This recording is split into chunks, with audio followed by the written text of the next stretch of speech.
Alors, bonjour à tous. Merci d'avoir répondu présent à cette réunion, de nous consacrer un petit peu de votre temps pour parler de la protection sociale complémentaire. On va commencer sur la prévoyance, parce que nous avons toujours des collectivités qui continuent de saisir le comité social territorial dans le cadre de l'installation du dispositif. Donc, on va faire un petit rappel. On va vous expliquer aussi les tendances qui se profilent, notamment sur la prévoyance. Et puis après, on abordera la santé, le dispositif santé, la participation financière de l'employeur s'impose au 1er janvier 2026. Donc pour cette réunion, nous sommes accompagnés de nos partenaires, donc Reliance et MNP, qui vont faire cette présentation. N'hésitez pas à poser toutes les questions en fonction de ce qui est projeté. C'est vraiment le moment ou jamais. Merci. Bonjour à toutes, bonjour à tous. Je suis Vincent Renaud, je représente la société Reliance, donc qui est partenaire du centre de gestion avec MNT sur la prévoyance et la santé. Le premier temps d'échange va donc concerner la convention de participation de prévoyance qui a démarré au 1er janvier 2022. L'idée là, c'était de vous rappeler brièvement les garanties et surtout aussi pour ceux qui ne sont pas encore adhérents, vous présenter le parcours d'adhésion qui a un petit peu évolué et qui passe entièrement en digital. Je vais dérouler les slides, évidemment, si vous avez des questions, n'hésitez pas à m'interrompre. Un petit rappel sur la réforme de la PSC. Il y a eu une ordonnance donc, le 7 février 2021 qui posait justement la question de la participation employeur avec une date de mise en activité au 1er janvier 2025. Entre-temps, il y a donc le décret qui a validé le principe de l'ordonnance qui est paru le 20 avril 2022. Sur la participation employeur évaluée à 7 euros pour la partie prévoyance et 15 euros pour la santé. Le 11 juillet 2023, il y a eu une signature de l'accord collectif de la fonction publique territoriale qui est beaucoup dans les discussions aujourd'hui avec la notion d'adhésion obligatoire pour les agents et de participation employeur à hauteur de 50%. Ceci étant dit, les textes ne sont pas encore transposés. C'est à garder à l'esprit. Alors, d'après les échos que nous avons de l'Association nationale des directeurs de centres de gestion, le texte devrait être présenté cet été. Maintenant, la date d'effet risque d'être 2027, voire 2028. Mais de toute façon, dès qu'il y aura publication du décret, nous referons à nouveau une réunion parce qu'il y a aussi une incidence financière par rapport à un contrat d'adhésion obligatoire. La fiscalité est différente tant pour l'employeur que pour l'agent. Donc, on aura encore l'occasion, dès que possible, peut-être d'ici la fin de l'année, de refaire une réunion à ce sujet. Effectivement, le texte de loi va être débattu le 2 juillet. Encore en l'attente. Pour toutes les cas de cause, le texte de référence actuel, ça reste le décret du 20 avril 2022.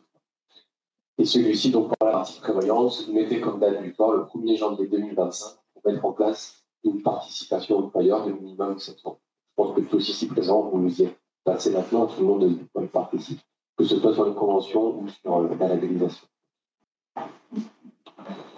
Tout le monde connaît la MNT, j'imagine. Vous connaissez aussi Reliance pour la plupart. On va gagner un petit peu de temps et vous éviter du coup la présentation de structures. Si vous voulez peut-être vous dire un mot au moins pour vous présenter comment on est ensemble sur les déploiements et puis pour prendre la main après. Bonjour à tous et à toutes. Je me représente, donc Lucille Rivière, responsable développement à la MNT sur le secteur de la CNA. Donc n'hésitez pas si vous avez besoin. Nous sommes à votre disposition. Alors, bonjour à toutes et à tous. Donc, je suis Benjamin Brandi, je suis le responsable au niveau de la région Île-de-France au sein de la MNT. Je fais partie aussi du pilotage de la convention du CDG 77, notamment sur le volet santé et prévoyance avec Vincent Renaud. Juste pour que ce soit clair pour tout le monde, on a remis une petite diapo sur la répartition des rôles. Et puis la présentation du partenariat, on est en partenariat sur la prévention et aussi la santé. On l'a fait communément auprès de vous, collectivités. Après, tout ce qui va concerner l'information auprès de vos agents, c'est plutôt MNT qui est sur place, qui pourra aller exposer le contrat. Reliance intervient sur la partie post-adhésion, en fait. Tous les outils d'adhésion en ligne pour vos collectivités, pour vos agents, ce sont les outils Reliance. Et c'est nous qui assurons toute la gestion également. Donc nous indemnisons, les déclarations se font sur nos outils et nous indemnisons du coup vos agents pour le compte de la MNT. Ce sera un petit peu différent sur la santé. Dans les garanties de base, donc, il y a plusieurs garanties. Tout d'abord, c'est l'incapacité temporaire. Je pense que tout le monde la connaît. Je vais aller assez vite sur celle-ci. L'enjeu de cette garantie, c'est de protéger en fait, la rémunération et le salaire de vos agents. C'est-à-dire que dès lors qu'ils passent à demi-traitement, que ce soit par exemple 3 mois en maladie ordinaire ou 1 an en longue maladie, et bien à l'issue, donc au passage à demi-traitement, la prévoyance complète la rémunération de travail. Donc, il y a 50% qui est versé par votre collectivité et 40% donc, qui sont versés par les sur toute la durée du risque statutaire, hein, donc sur 1 an en maladie ordinaire, 3 ans en longue maladie et 2 ans en longue maladie, pardon, et 2 ans en longue durée également. Pour les contractuels, c'est à peu près le même mécanisme, sauf qu'il y a la sécurité sociale qui rentre en jeu. Et donc là, il y a un complément de rémunération qui se met en place également. Hein, donc c'est important que les agents contractuels se couvrent aussi. La prévoyance complète dans un premier temps la part employeur qui est représentée en orange ici, et puis complète aussi les suivis de la Sécu sur les arrêts qui sont en effet. Donc si même pour vous, vous n'avez pas toujours la visibilité dessus, voilà. Quand la Sécu intervient, MNT et Reliance interviennent en complet. C'est important aussi de présenter en général l'offre de la prévoyance aux agents contractuels. Je vais assez vite sur la synthèse, que c'est plutôt des éléments qui ont déjà été normalement présentés. Si jamais ce n'est pas le cas, n'hésitez pas à m'appeler. La deuxième garantie de base, c'est l'invalidité. C'est heureusement une garantie qui s'active plus rarement, mais qui est à fort enjeu pour les agents. Là, c'est une garantie qui se met en œuvre à partir du moment où un agent est déclaré inapte à ses fonctions et à ses fonctions. Donc, il y a une compensation qui est octroyée aussi à partir du moment où il y a cette décision qui est prise, peu importe l'âge de l'agent. Et cette garantie va le protéger jusqu'à son départ en retraite pour vivre. Imaginons que vous ayez un agent qui est inapte à ses fonctions à 50 ans, il sera couvert jusqu'à 62 ans par cette garantie. Donc, il y aura une indemnisation pendant 12 années. Ça, c'est le socle de base qui est prévu par le décret de 2022. Donc, tout agent qui rentre dans la convention est à minimum assuré sur ces deux garanties. Donc, c'est vrai que ça peut représenter un coût. Ceci étant dit, vous êtes protégé sur 90-95% des éléments de la vie avec ces garanties.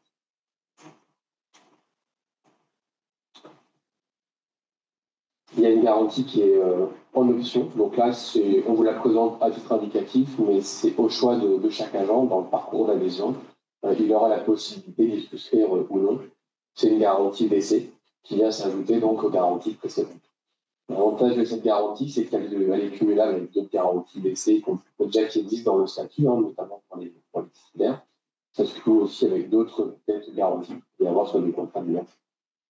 L'avantage, c'est que c'est une rémunération qui est assez importante pour les ayants droit, puisque c'est l'année complète de salaire qui est reversée. Et également, c'est très souple dans le choix, puisque ça peut être. Alors, il y a des normes qui sont déjà préétablies, qui, par défaut, ça va être le conjoint ou la conjointe, puis les enfants. Mais si jamais, au besoin, ça peut être une désignation de bénéficiaire, donc c'est on peut nommer un autre membre de la famille, un ami, etc. Ça peut aussi être des personnes morales. Voilà, on a déjà vu, par exemple, des personnes qui avaient attribué le capital d'essai à l'église de la commune. Donc, une rémunération importante et assez souple dans le choix des bénéficiaires. On a la grille paritaire qui vient par la suite. Je vous présenterai tout ça effectivement juste là, qui est juste là d'ailleurs. Voilà. Donc il y a deux grilles de garantie, puisqu'il y a deux choix de prestations possibles. Donc là, ce choix de prestation, il est à faire par vous, collectivité, au moment où vous allez rentrer dans la convention. Donc, bon, sur les garanties, on reste bien sur la garantie de base, incapacité, invalidité, dans les deux cas. La différence qu'il va y avoir, ça va se situer au niveau du régime indemnitaire. Dans la prestation 1, il y a 90% du traitement de base et la modification qui sont protégés, plus 40% du régime indemnitaire. 40% du régime indemnitaire, ça découle donc du minimum obligatoire qui est prévu par le décret du 20 avril 2022. C'est pas sorti du chapeau. Le décret du 20 avril 2022 relatif à la protection sociale complémentaire impose que l'agent perçoive à minima 40% de son régime indemnitaire. Merci pour la précision. Donc, en fonction de ça, c'est à décider peut-être aussi en fonction de votre collectivité, de la libération que vous avez prise sur votre régime indemnitaire. En théorie, par exemple, en longue maladie longue durée, il n'y a plus de régime indemnitaire, il n'y a pas de régime indemnitaire. Ceci étant dit, il y a des collectivités qui ont quand même pris des libérations pour le maintenir à 50%, c'est-à-dire que RI suit le traitement. Dans ce cas de figure, vous pouvez très bien rester sur le niveau de prestation 1, puisqu'il y aura les 50% assurés par votre collectivité, et l'agent aura en plus les 40% de la prévoyance, et donc arrivera à un total de 80%. Pour ceux qui... Voilà, je vais aller directement sur la distinction. Et au niveau de la prestation 2, la distinction elle se fait sur le régime indemnitaire, puisque là, la prévoyance indemnise 90%. Donc si vous avez suivi pour le décret du Conseil d'État, vous ne versez plus de régime indemnitaire à vos agents en longue maladie longue durée, par exemple. Et donc là, l'agent, lui, est protégé à 90%, et donc quand il passe à 10%, il retrouve 90% de son régime indemnitaire. C'est pour ça qu'on a mis la décision de la prestation 1 ou 2 au choix de l'employeur, puisque c'est plutôt à corréler justement à votre délibération sur ce sujet. Pour le décès, il n'y a pas de changement. C'est 100% de la rémunération complète, traitement de base, nouvelle bonification et régime indemnitaire. Et donc ensuite, vous avez ici la distinction des tarifs, puisqu'il y a des strates, et pour qu'il y ait des tarifs solides et qu'il y ait une mutualisation qui se fasse, c'est important de pouvoir avoir des tarifications selon des strates et d'avoir une homogénéité dans la typologie des collectivités et donc de l'analyse de la sinistralité. C'est pour ça qu'il y a 3 strates qui ont été créées, une strate de 1 à 49 agents, une strate de 50 à 349 et puis une de plus de 340. Donc vous avez les tarifs ici correspondants. Donc on est à 2,29 sur la formule de base pour les agents de 1 à 49 et 2,27 de 50 à 340. En niveau 2, avec 90% du RI, on passe à 2,38 et 2,42. Dans tous les cas, je réponds à votre question de tout à l'heure, madame, le décès reste à 0,25% en plus en agent. Donc on est sur des tarifs qui sont compétitifs par rapport au prix du marché actuel. Sur les réponses de l'appel d'offres, on a actuellement, sur la prévoyance, on tourne plutôt entre 2,50 et 2,90 sur les garanties. Donc oui, c'est vrai que c'est un budget pour les agents. Ceci étant dit, par rapport aux enjeux qu'il y a derrière, c'est important quand même de se couvrir. Et on est ici sur des prix qui sont compétitifs. Si ça suscite des questions à ce niveau-là, c'est clair pour nous. Je ne voulais pas poser la question tout à l'heure, mais qui est déjà dans la convention du centre de gestion? En partie, okay. Pour ceux qui n'y sont pas, vous êtes en labellisation peut-être? Bon. Est-ce qu'il y en a qui sont dans d'autres conventions collectives individuelles? Pour ceux qui ne sont pas adhérents, est-ce qu'il y a une projection pour rejoindre la convention éventuellement au 1er janvier 2026? Donc, je posais la question parce que MNT a mis en place des modalités d'entrée au contrat pour les collectivités qui sont assez souples. Ça aussi, c'est l'avantage des conventions de participation. Toutes les collectivités qui ont mandaté à l'appel d'offres, même si elles n'ont pas encore rejoint la convention aujourd'hui, elles ont la possibilité de le faire pendant toute la durée de la convention. Ça, c'est une spécificité du département qui a été acceptée par LNT pour justement permettre de mutualiser et faire en sorte qu'il y ait un niveau d'adhésion assez important sur la convention. Ensuite, pour toutes les collectivités donc de moins de 50 agents, même si vous n'avez pas mandaté, vous avez la possibilité de rejoindre aussi la convention sur ces mêmes tarifs. Donc là aussi, c'est une souplesse, c'était une demande importante du CDG qui a bien négocié sa convention et qui a été acceptée par LNT. Et si parmi vous, il y a des collectivités de plus de 50 agents qui n'ont pas encore adhéré et qui souhaitent le faire, c'est potentiellement possible. Ceci étant dit, il faut qu'il y ait une analyse de la sinistralité au préalable. Donc, si vous pouvez demander donc, à Christelle Thomas la fiche de statistique à compléter et à retourner au centre de gestion qui fera suivre à l'unité pour une analyse pour savoir si vous pouvez adhérer à la convention et bénéficier des mêmes tarifs ou s'il y a une application. Un mécanisme plutôt souple pour augmenter les niveaux d'adhésion. Pour les collectivités qui souhaiteraient rejoindre la convention le 1er janvier, l'adhésion à la convention, elle est de manière digitale.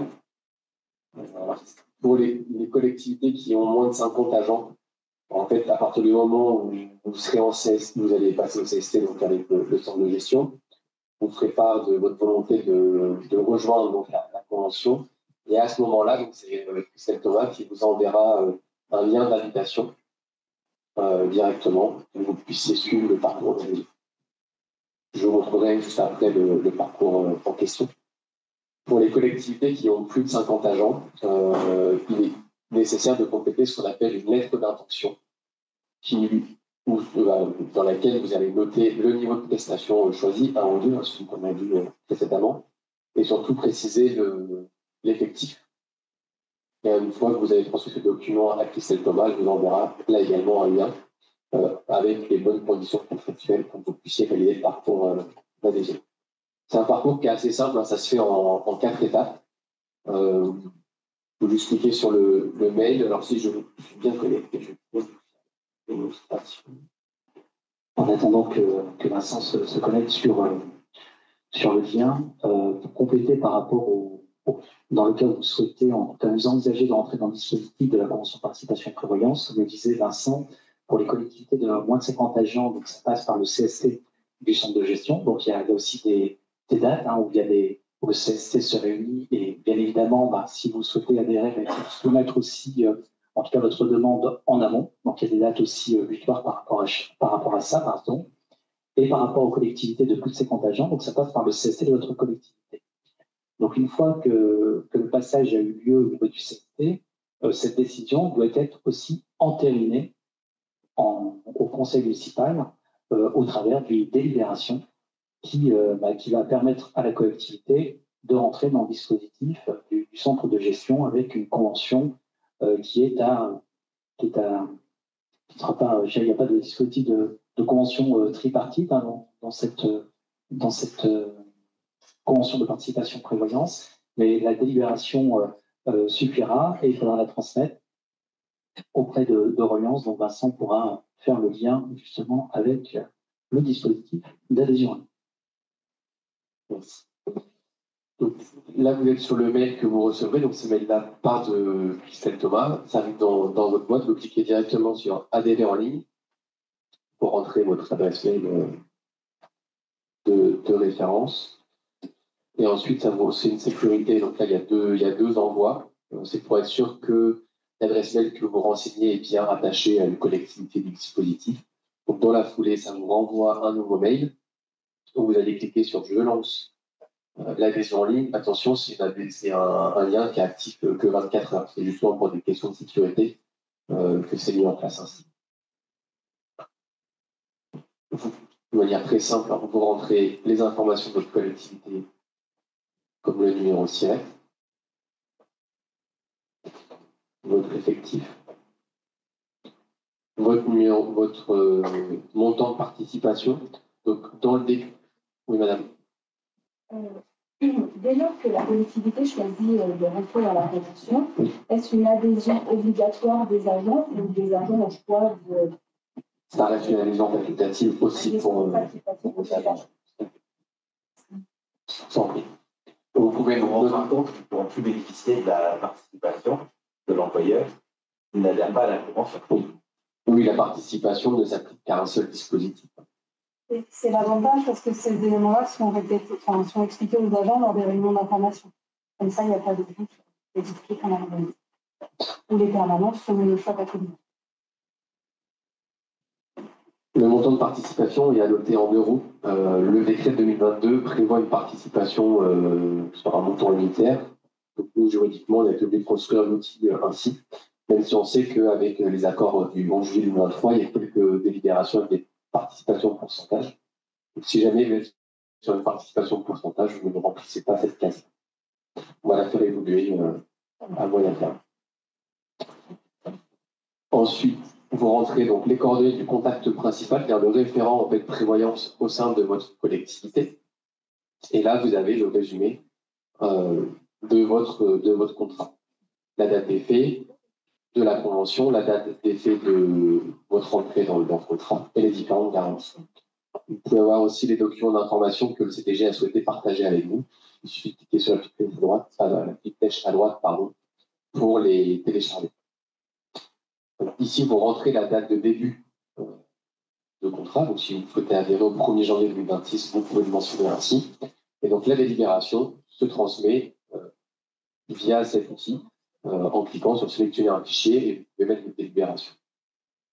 Donc, ça permet de l'avoir dans l'espace sécurisé du centre de gestion et aussi chez vous. Donc, il n'y a pas besoin de nous l'envoyer par mail.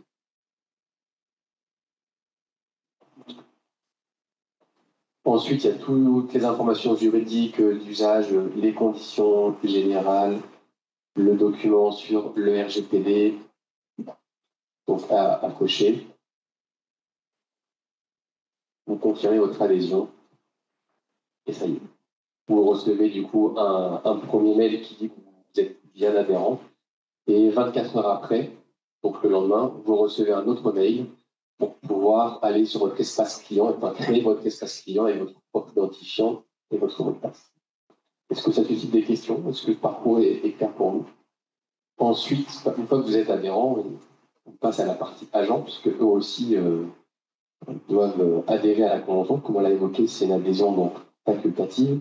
Donc, on vous met un petit peu à contribution hein, sur cette partie-là, puisque c'est en fait vous qui allez inviter vos agents à adhérer.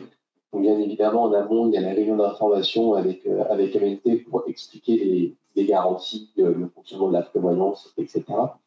Mais le parcours d'adhésion part de chez vous. À partir du moment où vous avez créé votre espace client, vous allez sur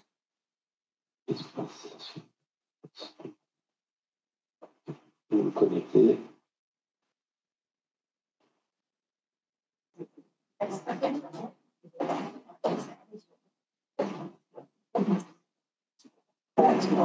Excusez-moi, voilà. Et je retrouve le chemin. Donc vous allez sur les adhérents, ajouter un adhérent, et en fait dans votre menu à gauche sur votre contrat, vous avez ajouté un adhérent ici. Et en fait, vous pouvez donc renseigner l'adresse mail de vos agents. Vous pouvez mettre autant d'adresses mail que vous voulez. Je crois que c'est quand même borné à 300. Vous cliquez sur envoyer. Et donc l'invitation arrive directement dans la boîte mail de votre agent. Et après, à son tour, je vais vous montrer lui le chemin qu'il doit réaliser, qui est assez simple. En fait, il clique, donc il reçoit un mail dans sa boîte, il clique dessus, et automatiquement, il arrive sur cette page-là, donc il aura bien le nom de votre collectivité. Il aura déjà des garanties notées, puisqu'on a vu qu'il y avait une partie obligatoire, donc c'est-à-dire incapacité, invalidité. Le niveau de prestation que vous avez, vous, choisi sera présent également dans son contrat. Là, c'est un espace de démonstration, donc on n'a pas tout à... C'est pas adapté forcément à votre situation, mais il aura donc en obligatoire les deux garanties évoquées. Et en fait, il aura la possibilité de cocher ou non le VC en option. Il note ensuite sa rémunération.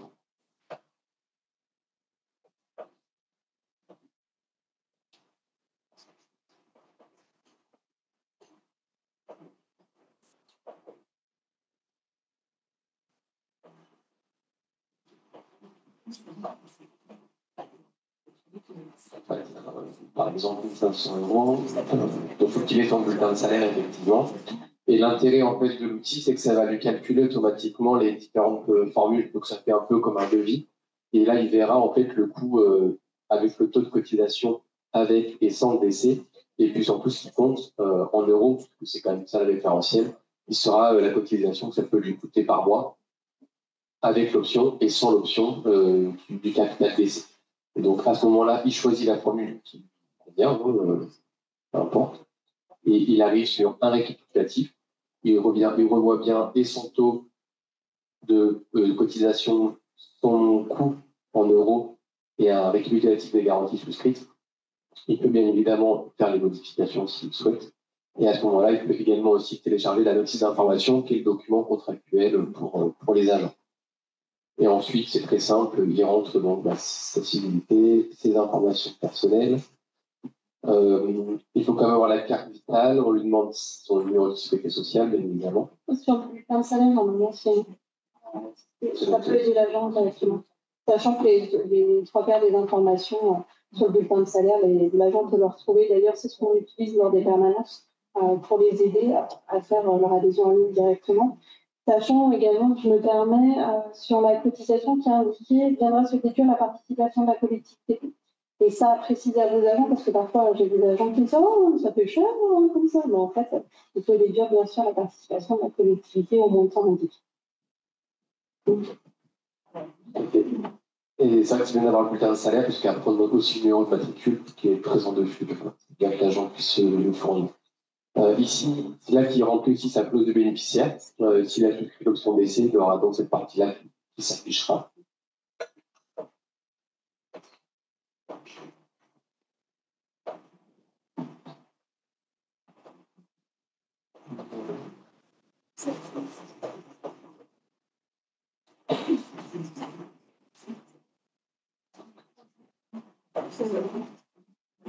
Il rentre son numéro de matricule, sa date d'embauche, sa situation, est-ce qu'il est en arrêt ou en activité, est-ce qu'il est droit public ou droit privé.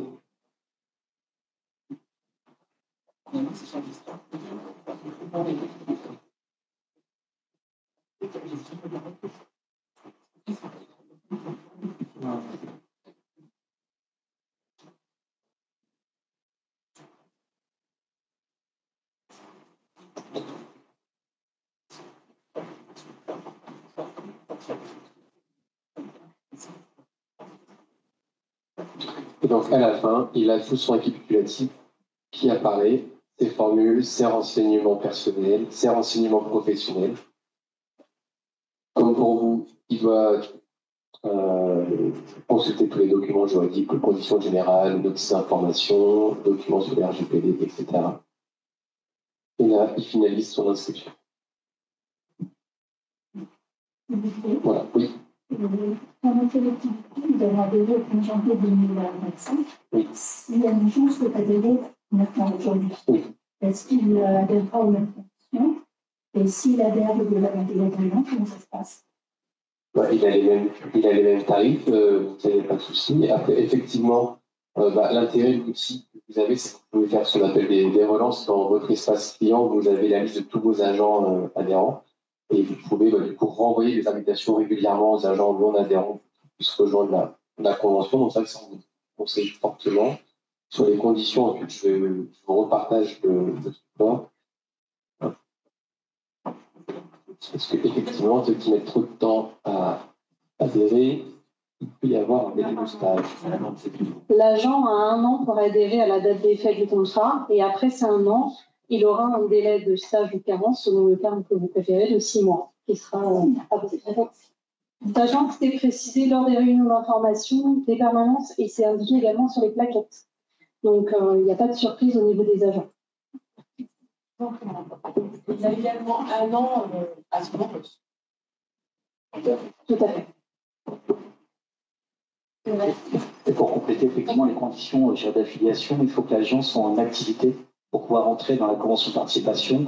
S'il est en arrêt de travail, donc il faut qu'il ait une reprise d'activité de 30 jours consécutifs afin qu'il puisse rentrer, en tout cas dans la convention, et il aura effectivement un délai pour entrer dans la convention de participation sans délai de stage lors de sa reprise d'activité.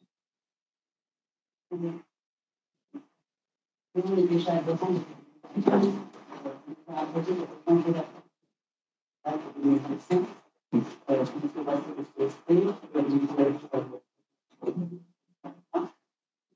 il y a une carence pour l'agent. Non, il n'y aura pas de carence avec la modification. Non, si l'agent réadhère, il n'y aura pas de carence lors de la modification de la date d'effet. Oui, effectivement, pour ceux qui ne sont pas sur le dispositif, effectivement, avant le 1er janvier 2025, il y avait 2 formules, en tout cas 2 dispositifs qui étaient possibles pour les collectivités. En revanche, depuis 2022, depuis le 1er janvier 2025, il y a un panier de soins bien précis qui correspond notamment à ce qui était présenté tout à l'heure par Vincent, avec une couverture pour les agents avec à minima les indemnités journalières à 90%, plus l'invalidité à 90%, plus 40% du régime indemnitaire qui est pris en considération. Là, ça, c'est le pack, on va dire, obligatoire qui est demandé dans le cadre du décret du 20 avril 2022 pour le risque de prévoyance, où l'employeur territorial, à compter du 1er janvier 2025, peut participer uniquement sur ce panier de soins. Donc, c'est la raison pour laquelle les collectivités qui étaient précédemment sur la formule 1 Depuis le 1er janvier 2025, pour être en conformité par rapport au décret du 20 avril 2025, c'est la formule 2 qui était plus en adéquation par rapport au décret, d'où ce réajustement au niveau des garanties. Donc là, c'est une évolution réglementaire par rapport à la mise en conformité du contrat. Oui, tout à fait. Pour la labellisation, pour ceux qui ne sont pas dans un dispositif de convention de participation, tout à fait. La participation employeur depuis le 1er janvier 2025 s'applique uniquement pour les contrats qui proposent ce package en termes de couverture pour les agents. Si le contrat ne propose pas ce type de garantie, dans ce cas-là, la convention, en tout cas le contrat labellisé, le contrat de prévoyance, je reformule, n'est pas éligible à la participation employeur. Il y a la synthèse qui est notée ici. Donc, effectivement, pour les agents d'activité ou les nouveaux embauchés, il y a une période d'un an pour adhérer au dispositif en condition. Au-delà, il y a donc 6 mois de stage. Pour les agents en temps partiel thérapeutique et les agents en arrêt de travail, au moment où vous rentrez dans la convention, donc si vous adhérez au 1er janvier 2026, par exemple, les agents sont en arrêt ou en temps partiel thérapeutique, à ce moment-là, ils pourront adhérer à l'issue, donc au moment de leur reprise. Ils ont une période de 6 mois suivant leur reprise pour adhérer au dispositif. Voilà. Passé ces 6 mois-là, ils auront là aussi un délai de stage de 6 mois. À noter également pour les agents en arrêt, en plus, il y a une reprise d'activité effective de 30 jours pour qu'ils puissent être éligibles à l'adhésion. Donc, un agent qui a un arrêt au 1er janvier, qui revient travailler par exemple le 15 février, il faut qu'il y ait une période d'activité continue jusqu'au 15 mars, et à partir de là, il va pouvoir réaliser des démarches d'adhésion. Excusez-moi, si on a un agent qui vient dans nationalité, dans PLM, qui souhaitait en fait pouvoir adhérer à la prévoyance.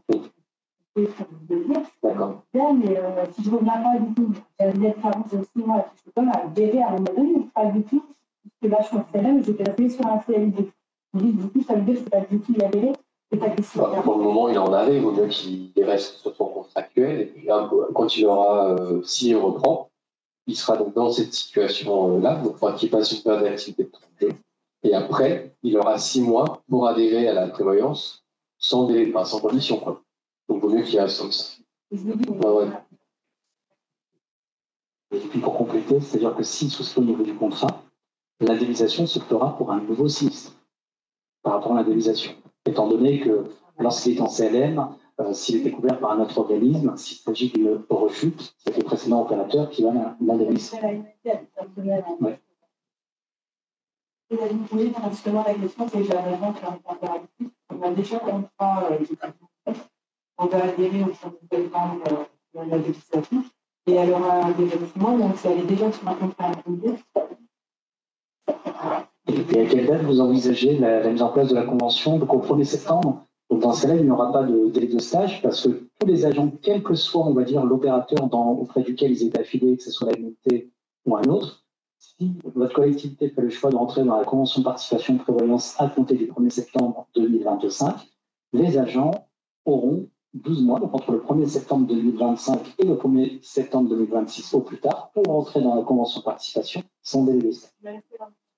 Alors, si elle est en mi-temps thérapeutique, temps partiel thérapeutique, on est dans la situation ici, donc elle a un délai la personne aura un délai de 6 mois à l'issue après sa reprise. À temps complet, pour pouvoir adhérer Elle adhère à la convention. quand on aura repris son activité, à temps complet. Alors, excusez-moi, je me permets de préciser, cet agent qui est en mi-temps thérapeutique, il n'aura pas à attendre les 30 jours consécutifs. C'est à sa reprise d'activité qu'il peut adhérer tout de suite.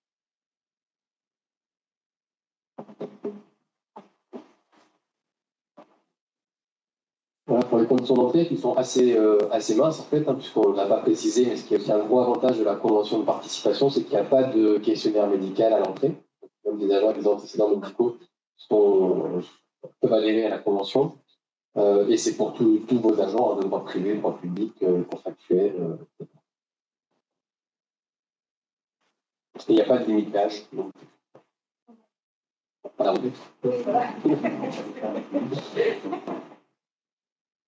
Les agents d'activité peuvent le faire. Bon, là, c'était le parcours d'adhésion des agents, on l'a vu juste avant, donc je ne reviens pas dessus.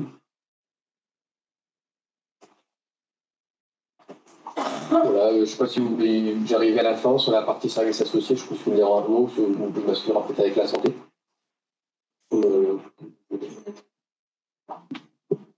Alors, on aura l'occasion d'y revenir tout à l'heure sur la partie santé. Vous avez des similitudes au niveau de l'assistance entre la santé et la prévoyance. Donc, on fera un focus tout à l'heure en particulier pour éviter de la redite par rapport à ça. Donc, on arrive au bout, juste pour, du coup, surtout sur ce qui change, c'est le parcours d'adhésion. Donc, pour les collectivités de moins de 50 agents, pour une délibération lors du CST organisé par le centre de gestion, qui vous enverra par la suite un mail, et donc c'est ce qui vous permettra de déclencher votre adhésion en ligne et de remettre à nouveau votre délibération. Le parcours pour les collectivités de plus de 50 agents, il faut demander la lettre d'intention, parce qu'on a besoin de connaître votre effectif pour vous envoyer le bon lien. Et une fois qu'on a reçu votre nom, on vous envoie le lien pour faire le parcours d'adhésion. Et c'est à vous compte sur vous pour faire des relances régulières via votre espace client, une fois que vous êtes adhérent, pour faire adhérer vos agents. Voilà, c'est un petit bouton à faire à chaque fois pour que mon agent puisse suivre. Est-ce qu'il y a des questions sur la prévoyance? Oui. Nous avons adhéré dans le marché. D'accord. Un agent,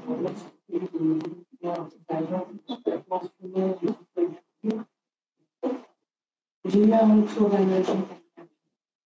En fait, je n'étais pas. J'ai appris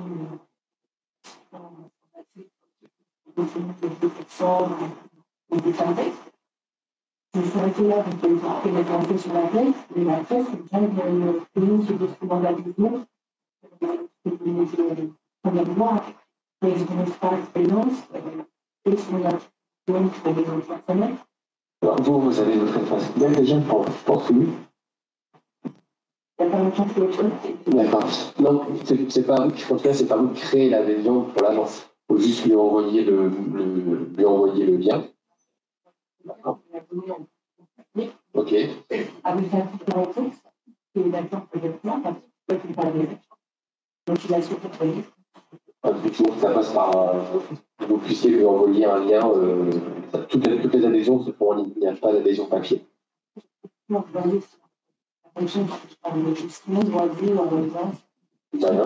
excusez-moi, vous avez quelle collectivité essentielle? Et bien, ce que je vous propose, c'est qu'après, je reprendrai vos coordonnées et on fera un point tous les deux. D'accord? On fera ensemble, on va regarder ça ensemble. Pour les différents parcours d'adhésion, si jamais vous avez des difficultés justement sur l'utilisation de l'outil, vous pouvez bien évidemment nous contacter. Donc, il y a une habitude d'MLT qui peut vous aider, mais il y a aussi notre transformation client qui est à votre disposition. Vous les appelez et puis vous dites dans toutes les démarches. C'est 02 48 48 21 00. 02 48 48 21 00. Ça, c'est pour les vraiment employeurs. Voilà. Merci de votre attention. Alors, juste après la prévoyance, on va poursuivre sur le volet santé. Alors, on va éviter la redite sur certains éléments.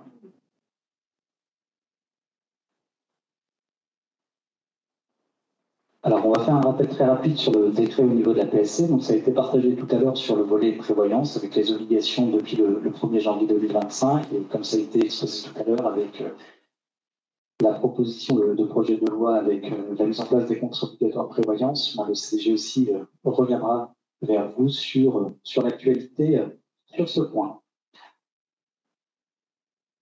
Alors, je vais vous épargner par rapport au rétro-planning au niveau du calendrier. Je pense que vous le connaissez, vous le maîtrisez sur le bout des doigts. Hop. Alors, logiquement, la santé ne devrait pas tarder. Voilà. Hop. Oui. J'ai pas de problème tout à l'heure, je sais pas si les trucs de Zoom, ça paraît tout le monde, c'est pas ça. Sur les options d'affichage. C'est bon comme ça? Non. Ok. C'est Lucie.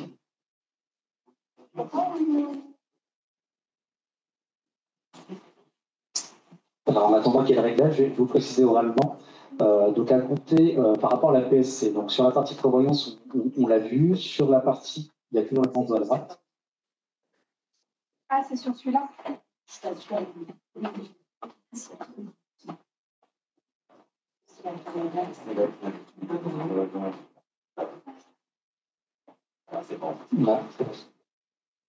Comme ça? Ensemble, on va plus loin. Merci. Alors, on va faire un focus plutôt sur la santé. Donc, les obligations par rapport au décret de la PSC concernant le risque santé, c'est à compter du 1er janvier 2026, où l'employeur territorial est dans l'obligation de participer sur la santé à minima à hauteur de 15 euros. Donc, le montant de la participation. Donc, ce qui avait été décliné dans le cadre des échanges concernant le décret du 20 avril 2022 par rapport au rétroplanning, le montant de référence qui a été décidé, qui peut évoluer dans le futur, mais aujourd'hui, celui qui a été décidé, c'est un montant de référence de 30 euros. Et c'est 50% de ce montant de référence qui donne une participation de 15 euros par agent. C'est-à-dire que si la collectivité veut participer plus, elle peut. Après, c'est une question de budget également, mais à minima, dès le 1er janvier 2026, l'employeur peut participer à minima à 15 euros sur des niveaux de garantie qui sont conformes par rapport au décret du 20 avril 2022. Donc, on aura l'occasion de faire un focus sur les garanties santé.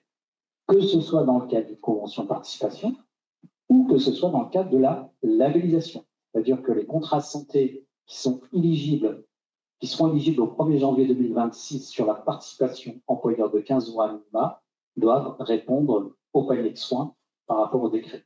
Et le panier de soins qui est décliné, il doit être à minima à celui, en tout cas, réajusté un peu par rapport au 100% de l'ANI. L'ANI, pour ceux qui ne le connaissent pas, l'ANI, ça concerne le privé. Et depuis 2016, de mémoire, il y a eu l'obligation pour les entreprises du privé de mettre en place un contrat collectif obligatoire pour leurs salariés.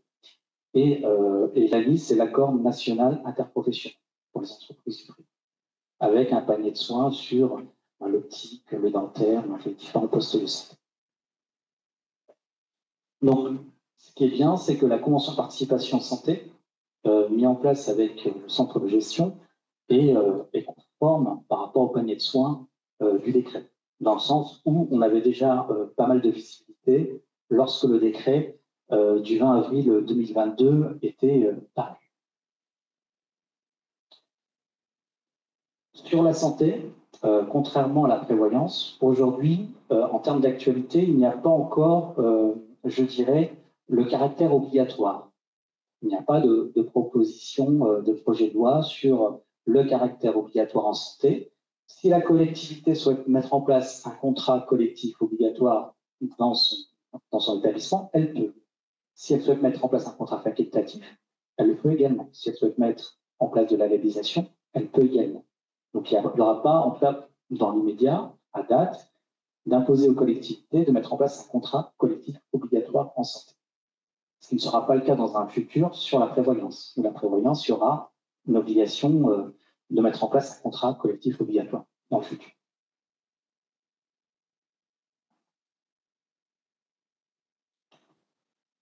Alors, je ne vais pas revenir sur ce qu'on a évoqué par rapport au rôle des centres de gestion. On l'a vu tout à l'heure sur le volet prévoyance, où les collectivités de moins de 50 agents, si elles veulent rentrer dans un dispositif de convention de participation, doivent passer par le CST du centre de gestion. Et les collectivités de plus de 50 agents doivent passer par le CST de leur collectivité pour justement entériner aussi l'entrée dans le dispositif de la convention de participation.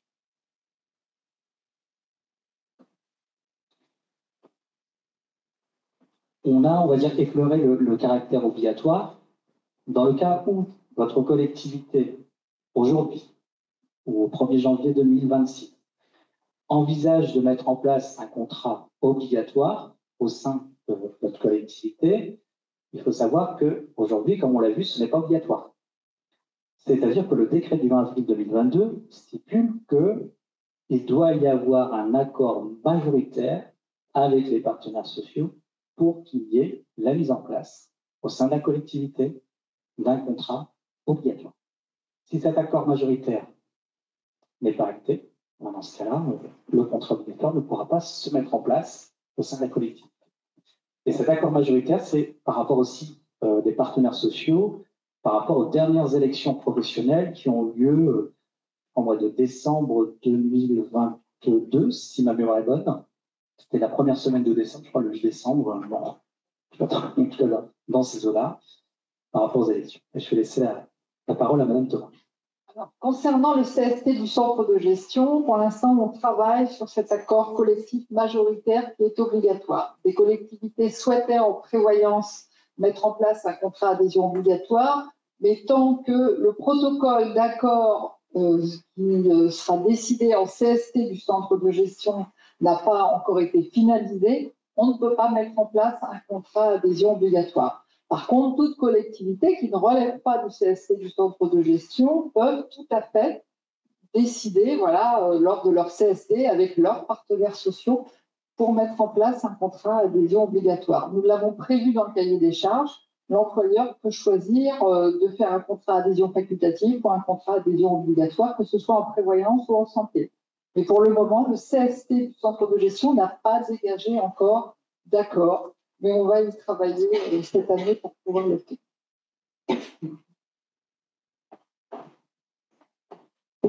Merci.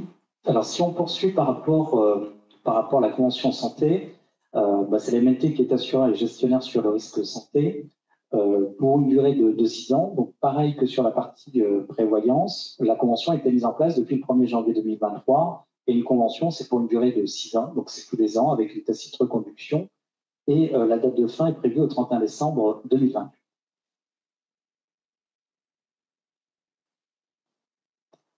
Alors, que faut-il retenir? Donc, on est sur la même démarche, hein, donc ça, je vais passer rapidement. On est sur la même démarche que sur la convention prévoyance. Donc, c'est le même mode opératoire. Donc, je vais éviter la redite, hein, donc je vais passer cette partie-là. Au niveau de l'MNT, je pense que vous connaissez, hein, je vais passer rapidement. Je vais plutôt faire un focus sur la Seine-et-Marne au niveau des équipes de proximité. Aujourd'hui, sur la Seine-et-Marne, comme vous le savez, la Seine-et-Marne, c'est l'un des plus grands départements de France, très étendu, plus de 500 collectivités sur le département de la Seine-et-Marne. Vert aussi, est très verdoyant, ce département. Et...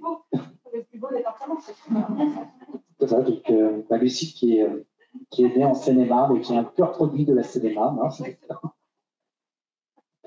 et tu as raison. Et justement, Lucille Rivière, qui est votre interlocutrice hein, aussi de proximité auprès des collectivités.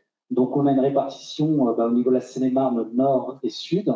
On travaille aussi en synergie. Donc, vous avez Madame Mouchine qui est sur le nord de la Seine-et-Marne, Lucille Rivière qui est dans le sud de la Seine-et-Marne, donc en termes de responsable de développement. Et puis aussi des collaborateurs de proximité, parce qu'on a des agences aussi physiques hein, en Seine-et-Marne. On a une agence qui est à Damary-Lélis, pas loin aussi de Melun, 15 minutes à pied de la gare de Melun à l'agence de Damary-Lélis. C'est agréable quand il fait beau. Vous pouvez stationner aussi sur le parking de l'agence si vous venez en voiture. Il y a de l'espace, effectivement. Et on a aussi un point d'accueil qui est à Bussy-Saint-Georges, qui est juste à côté de la gare RER de Bussy-Saint-Georges. Et pour Bussy-Saint-Georges, c'est sur rendez-vous. Si les agents souhaitent se déplacer, donc ils passent soit par le site mnt.fr ou nous contacter directement pour une prise de rendez-vous et le rendez-vous est confirmé auprès de l'agent pour qu'ils puissent s'y rendre et se renseigner. Alors n'hésite pas à compléter Lucie, si j'ai oublié des éléments. Oui, alors il y a également l'adresse mail qui est dédiée, donc n'hésitez pas à le transmettre à vos agents qui ont des questions. Donc c'est l'adresse mail cdg77@mnt.fr. Alors ce n'est pas le centre de gestion qui va répondre, hein, bien leur préciser que c'est bien la MNT qui va répondre à vos agents directement. C'est ça, effectivement.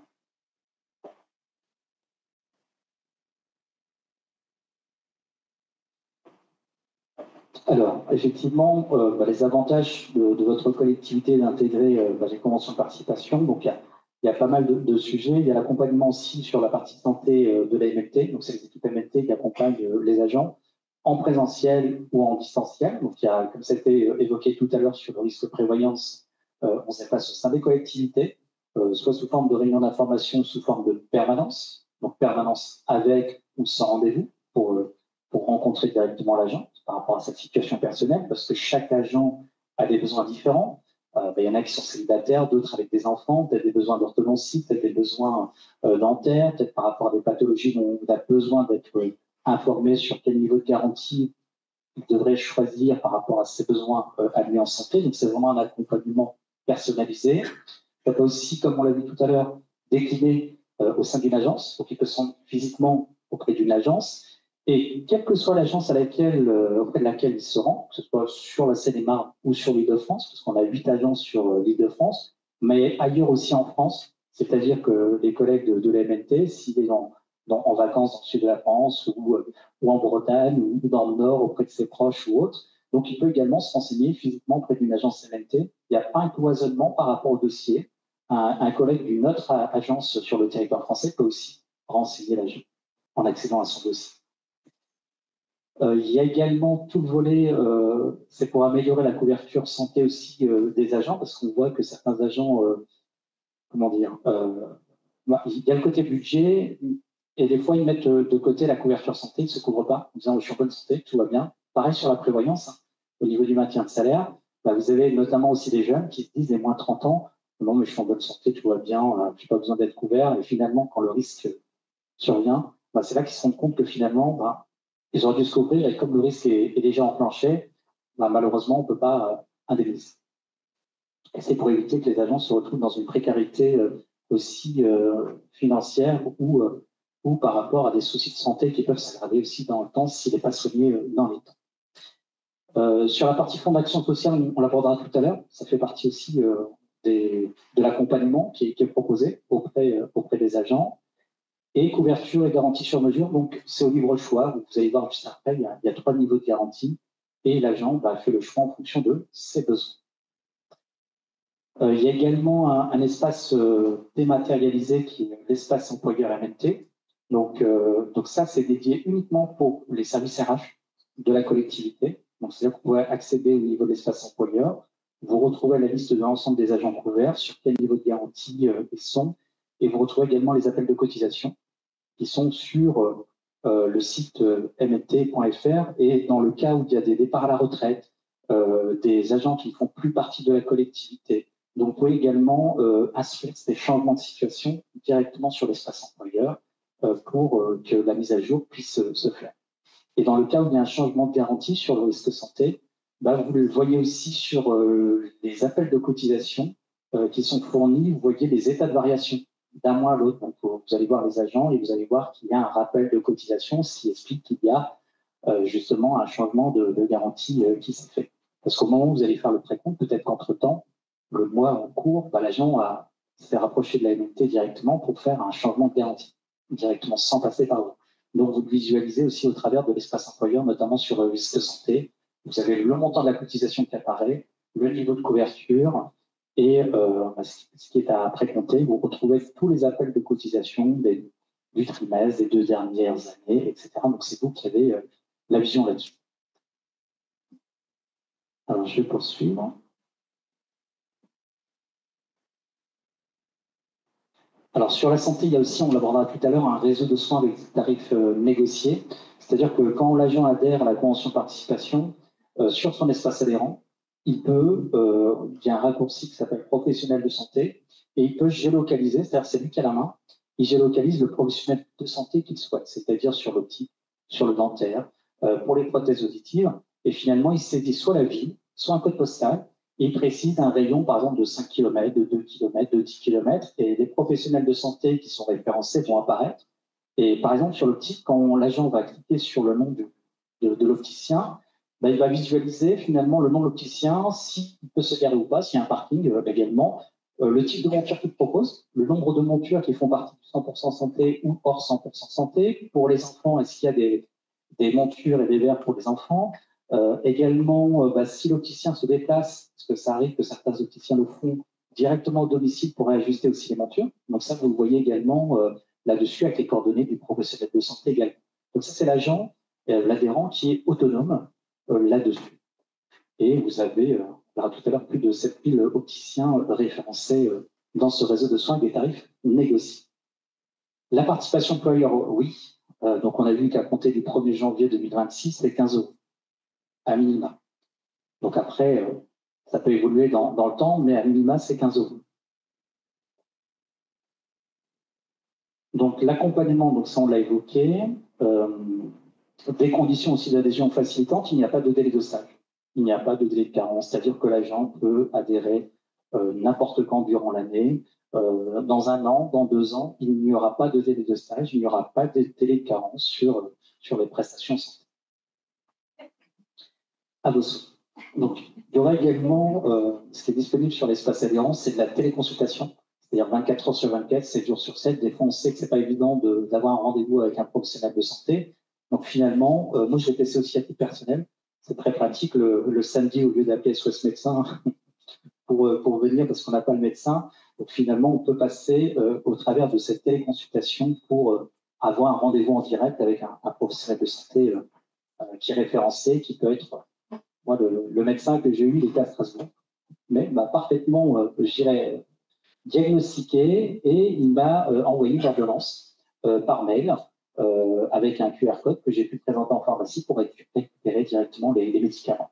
Et s'il estime que votre pathologie nécessite un passage aux urgences, d'un point de vue médical, il va vous orienter vers les urgences si cela s'avère nécessaire.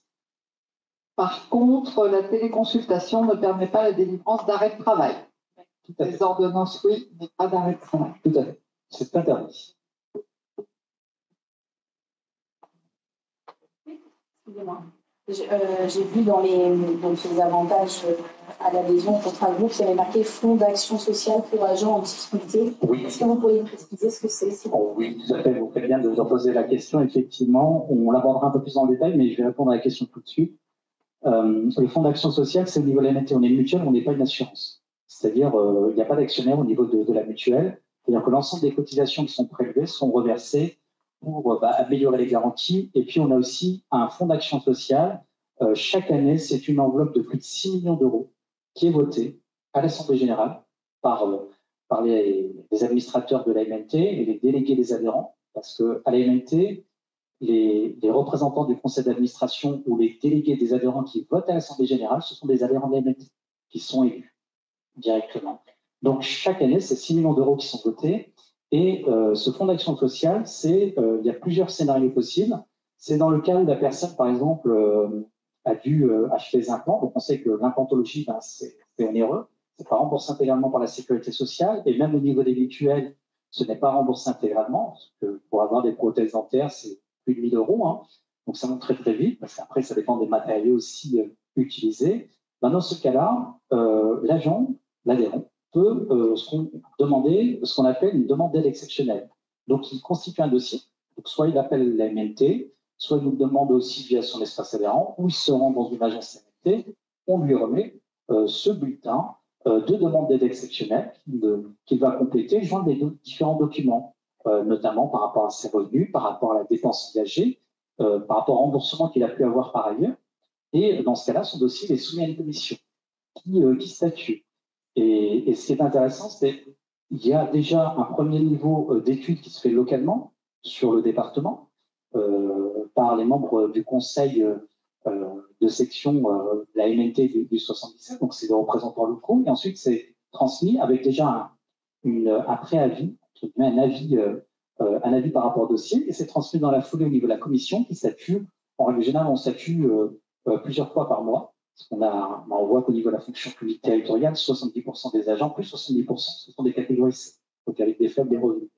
Donc quand il y a des dépenses importantes, en tout cas de cette nature, par rapport à des dépenses santé, ça fonctionne dans ce cas de figure. Donc, oui. Excusez-moi, c'est tous les justificatifs, ça peut être a priori, mais c'est forcément a posteriori, c'est-à-dire c'est sur facture acquittée ou si ça peut être en amont d'une dépense de santé. Alors, il y a les factures acquittées, il y a aussi des devis qui peuvent être aussi transmis. Et s'il manque des documents, le service action sociale se rapproche directement de l'adhérent, soit au travers d'un courrier, par mail également, pour lui demander les pièces complémentaires pour finaliser l'étude de son dossier. Donc, soit les dossiers sont acceptés, donc c'est-à-dire que l'agent reçoit l'intégralité de la demande, soit une partie, il peut avoir également des refus parce qu'on prend en considération les ressources, les charges, le montant de la dépense. Donc, c'est pour ça que c'est au cas par cas. Mais il y a eu pas mal de demandes, en tout cas, qui ont été acceptées. Et on a aussi le Fonds d'action sociale pour les donc les catastrophes naturelles, parce qu'on en a vécu aussi en Seine-et-Marne, sur l'Île-de-France, hein, même l'année dernière et même les années précédentes. Donc ce Fonds d'action sociale permet aussi d'aider les adhérents qui sont confrontés à ce type de situation, avec une aide financière qui est proposée. On l'avait fait aussi lors de la période du Covid, et on avait créé un fonds d'aide, notamment, malheureusement, il y a eu des décès, même si la personne n'était pas affiliée, l'ayant droit, par exemple le conjoint, n'était pas affilié, ou un membre de la famille, s'il y avait un décès, ben, il y avait une enveloppe qui était versée au niveau de la famille. Donc il y a vraiment cet ADN hein, au niveau de l'action sociale. Excusez-moi, parce qu'en fait, je vois dans ma tête qu'il y a des agents qui pourraient être très intéressés par notamment ce dispositif-là. Est-ce que les dépassements d'honoraires rentrent en considération dans ce type de dossier?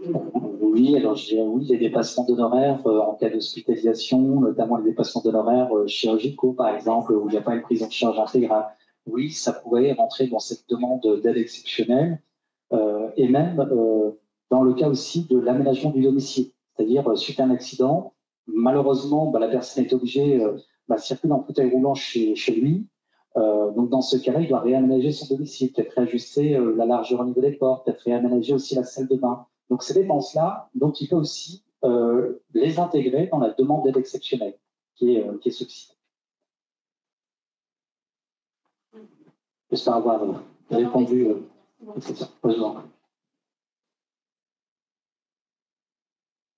Ça fait partie des arguments qu'on peut mettre en avant, justement, auprès de nos DGS ou de nos élus pour l'avantage de mettre en place un contrat de groupe. Et voilà, ça fait partie des choses qu'on peut mettre en avant. Donc, c'est pour ça que j'ai demandé des précisions. Oui, c'est vrai qu'on a des agents qui passent par le CCAS et des fois, les aides ne sont pas suffisantes. Et derrière, c'est aussi le travail qu'on fait en synergie. Pour faire une petite parenthèse, on fait aussi chaque année des rencontres avec, on invite des assistantes sociales, par exemple sur l'Île-de-France, pour aussi les sensibiliser. Parce qu'il y a des assistantes sociales qui travaillent aussi pour les usagers de la commune, les habitants de la commune, mais aussi pour les agents de la collectivité.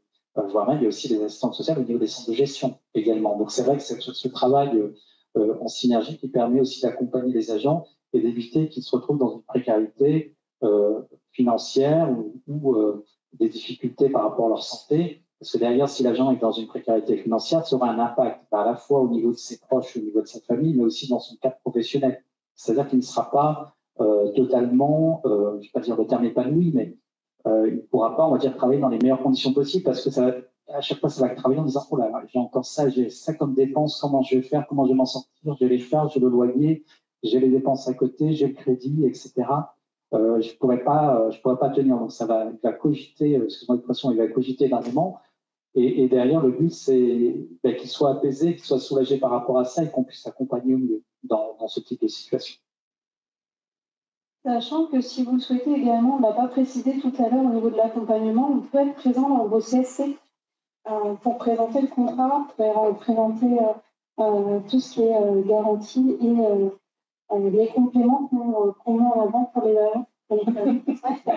Oui. C'est pour ça que je le précise. Non, c'est vrai, Lucie, tu as entièrement raison, que ce soit sur le risque prévoyance ou le risque santé, on a été sollicité effectivement par les collectivités, par les services RH pour accompagner la collectivité en CST, pour éclairer le CST aussi dans sa prise de décision par rapport à l'entrée dans le dispositif de convention de participation, que ce soit en santé et ou prévoyance. Alors, au niveau des garanties, donc on a 3 bases. Donc, je vais bientôt laisser la main à Lucie, il faut bien qu'elle parle un petit peu aussi. Tu veux intervenir, Lucie? Allez, vas-y, j'en prie. Alors, je vais essayer de vous retenir avec moi, essayer de rendre ça un peu plus dynamique. Donc, ça c'était pas dynamique. Non, c'est pas ça. C'est pas ça. C'est que je voyais que vous commencez à vous perdre un petit peu, donc je vais essayer de vous rendre ça un peu plus rapide. Alors, au niveau de la convention, de participation santé, au niveau des garanties, vous allez retrouver 3 niveaux de garantie. La base, l'alternative 1, l'alternative 2. Donc, au niveau des remboursements, ça va monter crescendo au niveau des propositions et des remboursements proposés. Au niveau des agents, il faut savoir que lorsqu'on fait, pendant les réunions d'information un peu moins, mais lorsqu'on fait des permanences, on fait aussi du cas par cas au niveau des agents. Donc moi, ce que je leur conseille, c'est de venir avec le détail de leur garantie actuelle pour pouvoir comparer en fait entre ce qui leur est proposé et ce qu'ils ont actuellement. Pourquoi? Parce qu'on ne va pas se mentir, les tableaux de garantie, c'est pas sexy. C'est pas sexy, il y a du pourcentage partout, c'est pas clair. Il faut rendre ça concret. L'avantage, c'est quand vous avez quelqu'un en face à face, on va pouvoir vous accompagner et vous répondre clairement au niveau des remboursements en comparant la garantie proposée au niveau de la convention et la garantie actuelle par l'agent, par exemple. Au niveau des cotisations du contrat, il faut savoir qu'ils vont être déterminés par rapport à l'âge de l'agent au 1er janvier. Si l'agent est tout seul, c'est simple. Si par exemple il y a un couple où il y a des enfants, c'est bien l'âge de l'agent qui est pris en compte. D'accord? Donc l'avantage, c'est que si l'agent est plus jeune que son conjoint ou sa conjointe, par exemple, la cotisation est moins élevée du coup. Au niveau du statut, vous allez voir, il va y avoir les cotisations pour les agents en actif et les cotisations pour les agents retraités. Parce que les agents retraités peuvent bénéficier également de la convention de participation. Bien sûr, sans la participation de la collectivité, mais ils peuvent rentrer quand même dans la convention qui est proposée. Et vous allez retrouver la composition familiale, parce que vous allez voir, c'est un choix au niveau du centre de gestion de Céliman de pouvoir permettre à des familles monoparentales de pouvoir bénéficier d'un tarif négocié. Donc vous verrez, assuré seul plus un enfant, enfin couple plus enfant, etc. D'accord ? Oui, et puis pour compléter, pour les retraités, ils ne sont pas précomptés sur salaire, c'est uniquement les actifs. Les retraités sont prélevés directement sur leur compte bancaire. Et également, les garanties qui sont proposées, vous allez retrouver le 100% santé. Est-ce que vous en avez entendu parler ou pas du tout? Oui, très bien. Bon, bah, super. Sachant que voilà, même pendant les réunions d'information, on refait un petit point sur ces 100% santé parce qu'il y a encore beaucoup d'agents qui n'ont pas forcément eu l'information et du coup, qui ne savent pas qu'il y a des prises en charge qui peuvent être mises à 100% et donc sans presse à charge pour l'agent directement. Oui, c'est vrai qu'il y a aussi un accompagnement aussi national parce qu'aujourd'hui, vous avez aussi les professionnels de santé, je crois qu'il y a des autisticiens par exemple, tous ne proposent pas, on va dire, les dispositifs dans 100% santé. Donc, c'est aussi de la pédagogie par rapport à l'accompagnement des professionnels de santé sur l'ensemble du territoire, mais c'est aussi, effectivement, comme le souligne Lucie, de la pédagogie auprès des agents pour les sensibiliser qu'il existe ce type de dispositif. Après, c'est au cas par cas, les agents qui souhaitent bénéficier de garanties, en tout cas de verres, de montures, de prothèses auditives, de prothèses dentaires dans le cadre du 100% santé, ils peuvent aussi en bénéficier. Il faut qu'ils le sachent. Après, c'est eux qui font, je dirais, avec leur âme et conscience, leur choix sur les prestations. Au niveau de qui peut adhérer au niveau du contrat, ça va être assez simple. Tous les agents titulaires, stagiaires CNRACL, contractuels, titulaires IRCANTEC et retraités, comme vous précisez tout à l'heure. Et au niveau des bénéficiaires, vous allez retrouver les conjoints, partenaires de PACS, concubins, même domicile fiscal, enfants à charge de moins de 18 ans, enfants à charge de moins de 28 ans s'il est en études ou si il est en formation professionnelle, inscrit à Pôle emploi ou travailleur handicapé. Des questions. Et pas de limite d'âge pour les enfants handicapés. Et vous avez également la possibilité de prendre en compte les ascendants non imposables à charge fiscalement. Ça, c'était aussi une demande au niveau du centre de gestion. Est-ce que ça va? Alors, au niveau des conditions d'adhésion, pas de limite d'âge, comme ce qui était évoqué tout à l'heure, pas de questionnaire médical ni délai de carence. Ça veut dire que si un agent, par exemple, n'a pas de mutuelle et qui souhaite rentrer au contrat, il va pouvoir être affilié au premier jour qui suit. D'accord? Sachant que c'est plus facile en termes de cotisation de faire adhérer au premier du mois, pour vous surtout, mais du coup, il peut quand même adhérer en cours du mois s'il n'a pas du tout de mutuelle. L'adhésion, du coup, se fait soit par papier, soit en adhésion en ligne. D'accord? Donc, par collectivité, vous avez les deux possibilités. au niveau des agents. Sachant qu'on s'occupe également de la résiliation auprès des anciennes mutuelles. Donc ça, bien sûr, il y a un document à compléter, parce qu'il y a des éléments qu'on va devoir demander à l'agent, mais sinon, on s'occupe de la résiliation. Ça s'appelle la résiliation en frais annuels si l'agent a une mutuelle depuis plus d'un mois. Oh non, pardon, excusez-moi. Au niveau du changement de garantie, l'agent devra conserver son contrat, enfin, sa garantie pendant 2 ans pour pouvoir modifier à la hausse ou à la baisse au niveau de son contrat. Cette mesure a été mise en place pour éviter qu'il y ait un yo-yo au niveau du contrat, en fait, pour simplifier aussi la mise en place. Et en cas de changement d'employeur, l'agent peut conserver son contrat, d'accord, mais du coup, il sera en portabilité et aura un prélèvement bancaire directement sur son compte bancaire. La seule chose, c'est qu'il faut qu'il nous informe quand il quitte la collectivité pour qu'on puisse l'accompagner dans la démarche directement. Ou sinon, nous envoyer aussi un petit message sur l'espace adhérent. Si, par exemple, un agent mute dans une collectivité qui est aussi adhérente au même contrat de groupe avec la MNT au sein du CDG de Marne, est-ce que dans ce cas-là, il peut y avoir une continuité ou c'est quand même, on passera quand même sur une cotisation bancaire? Non, du coup, si l'agent rentre dans une collectivité où il y a déjà la convention, on lui refera compléter quand même le bulletin pour information pour qu'on ait bien les éléments. Ça, c'est et qu'on ait l'information, l'arrêté de mutation, et après il rebasculera sur un prélèvement directement sur le salaire. Okay. Pareil sur le maintien de salaire qui n'a pas forcément été précisé tout à l'heure, il y a ce côté portabilité aussi. Si l'agent quitte la collectivité et va sur une autre collectivité mais qui n'a pas forcément la convention, il peut conserver le contrat en portabilité sans la participation de la collectivité forcément, mais du coup, il est toujours couvert et a toujours ses droits d'acquisition en cas d'arrêt.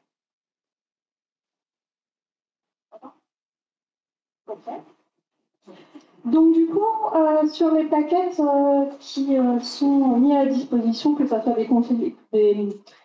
des collectivités ou des agents, vous allez retrouver, comme vous l'évoquez tout à l'heure, 3 niveaux de garantie, la base, l'alternative 1 et l'alternative 2, et on va retrouver tous les postes de prestations comme les consultations, visites généralistes, les spécialistes. Vous allez avoir également la pharmacie remboursée et non remboursée, puisqu'il y a un forfait pharmacie prescrite mais non remboursée sécurité sociale, donc ça c'est compris également dans les garanties.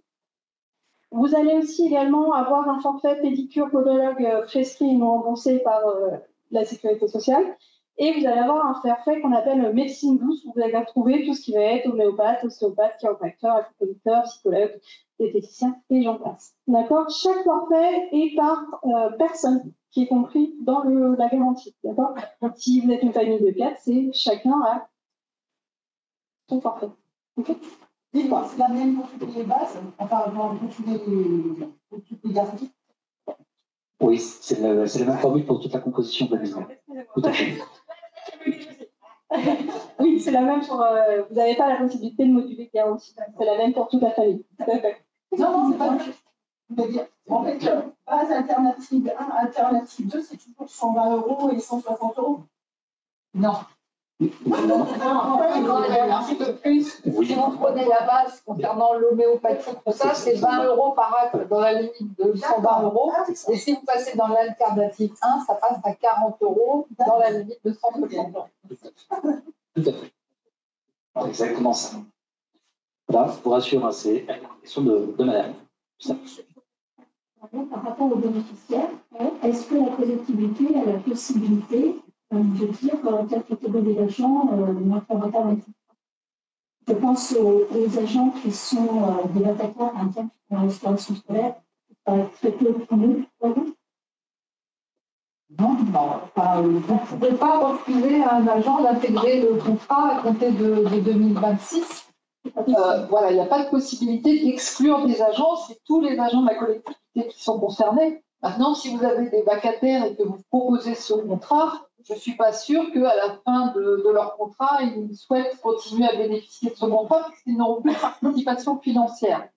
Donc, mais de vous-même, vous n'êtes pas autorisé à refuser un agent. Oui, les seuls cas, après, ça va être potentiellement dans les contrats obligatoires où il peut y avoir des cas de distance, mais sur des conventions facultatives, non, vous ne pouvez pas exclure effectivement des agents pour adhérer sur un dispositif. C'est facultatif et c'est au libre choix des agents. Donc, une autre question, madame? Oui. Oui, tout à fait. Les titulaires, les non titulaires, effectivement, donc les agents affiliés à la CNRACR, à Tantec, ceux de droit privé, de droit public. Hein, tout à fait. Oui. Même les apprentis, parce que c'est des apprentis en collectivité territoriale qui peuvent être aussi éligibles à ce type de garantie. Après, c'est l'accompagnement des agents, c'est-à-dire que quand ils quittent la collectivité, bah, il est important de nous informer aussi en amont. Et puis l'agent, normalement, c'est l'agent, c'est un contrat, on va dire, qui est porté aussi par l'agent, même si c'est une convention au titre de la collectivité. On se rend compte que finalement, l'agent ne nous informe pas systématiquement de son changement de situation. C'est pour ça qu'aussi, on a fait évoluer l'espace employeur pour qu'au niveau RH, bah, vous avez la primeur aussi de l'information, c'est que vous pouvez nous notifier ce changement de situation par rapport à l'agent, afin qu'on puisse mener l'action de reprendre contact avec l'agent concerné pour lui indiquer là, vous n'êtes plus précompté sur salaire, il y a un changement de situation, voilà les solutions qui peuvent vous être proposées. Après, ça va dépendre de sa collectivité, on va dire, d'accueil, hein, s'il reste dans la fonction publique territoriale ou pas. Et là, on va lui proposer des dispositifs, on va dire, adéquats. Et sur la santé, s'il ne notifie pas, ça perd l'hypothèque. Si on n'est pas informé de son changement de situation, bah, ce qui va se passer, c'est comme il a quitté la collectivité, il n'est plus précompté sur salaire. Donc, il y aura un écart quand vous allez reverser les cotisations, et il se peut qu'il y ait un rappel de cotisation au niveau de l'agent. Donc, pour éviter qu'il soit dans cette situation-là, donc au plus tôt il est informé par rapport, vous informe ou vous nous informez de son changement de situation, au plus tôt on peut mettre en place un mode de prélèvement, notamment sur le compte bancaire, s'il souhaite une continuité de sa couverture santé, bien évidemment, et pour l'indemniser sur les prestations.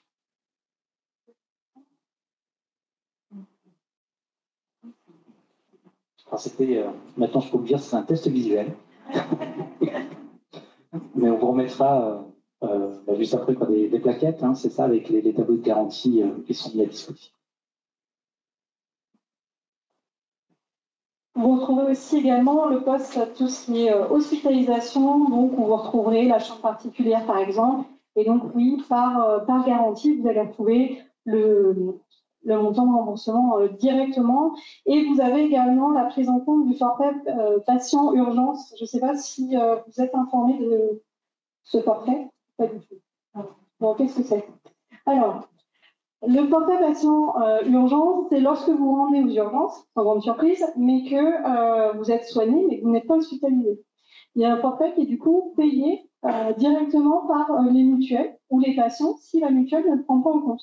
Et donc là, c'est prévu directement par le contrat.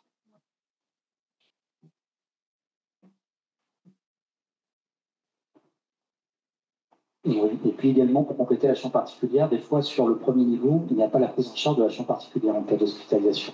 Sur la convention de participation, dès le premier niveau, même si ça s'appelle la base, je dirais plutôt le premier niveau, hein, même sur la base, il y a la prise en charge de la chambre particulière à compter de 50 € par jour et sans limitation. Parce que des fois, sur des garanties santé, vous avez une limitation à 90 jours ou sur X mois. Donc là, c'est sans limitation. Bien sûr, on ne souhaite pas que vous soyez hospitalisé autant de temps. D'accord.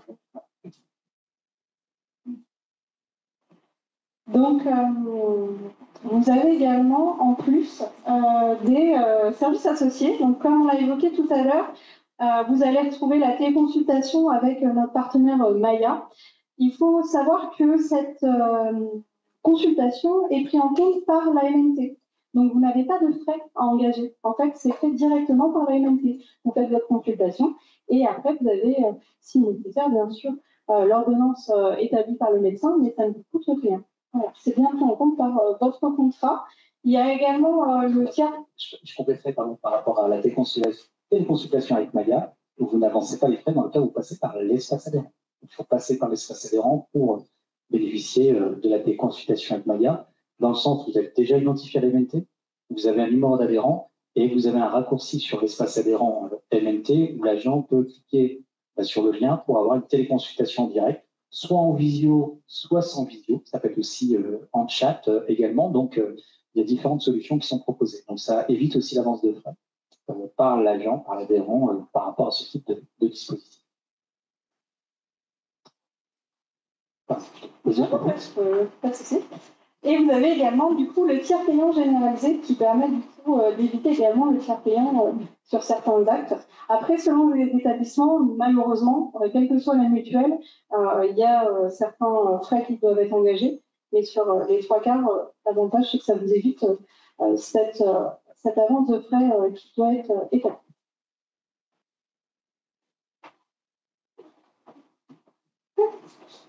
C'est pas pratique comme ça ne me dérange pas de le mettre plutôt comme ça. Du coup, vous allez retrouver également tout ce qui est assistance, ressources mutuelles assistantes. Donc, c'est ce qu'on évoquait tout à l'heure au niveau de la prévoyance. Ça va être une aide qui va être fournie pour les agents. Donc, vous allez retrouver par exemple de l'aide à domicile, du portage de médicaments en cas d'arrêt ou de hospitalisation, par exemple. Vous allez pouvoir aussi avoir des gardes d'enfants ou d'animaux, par exemple, ce qui n'est pas négligeable. Vous allez aussi avoir des prestations en cas d'immobilisation ou de maladie. Donc ça, l'avantage, c'est que les agents, quand ils sont en difficulté, moi, je les invite à nous contacter directement à la MNT. Et comme ça, nous, on pourra directement les inviter les transmettre directement avec RMA, faire la connexion pour pouvoir les aider lorsqu'ils sont en arrêt ou qui ont une hospitalisation de ce fait également.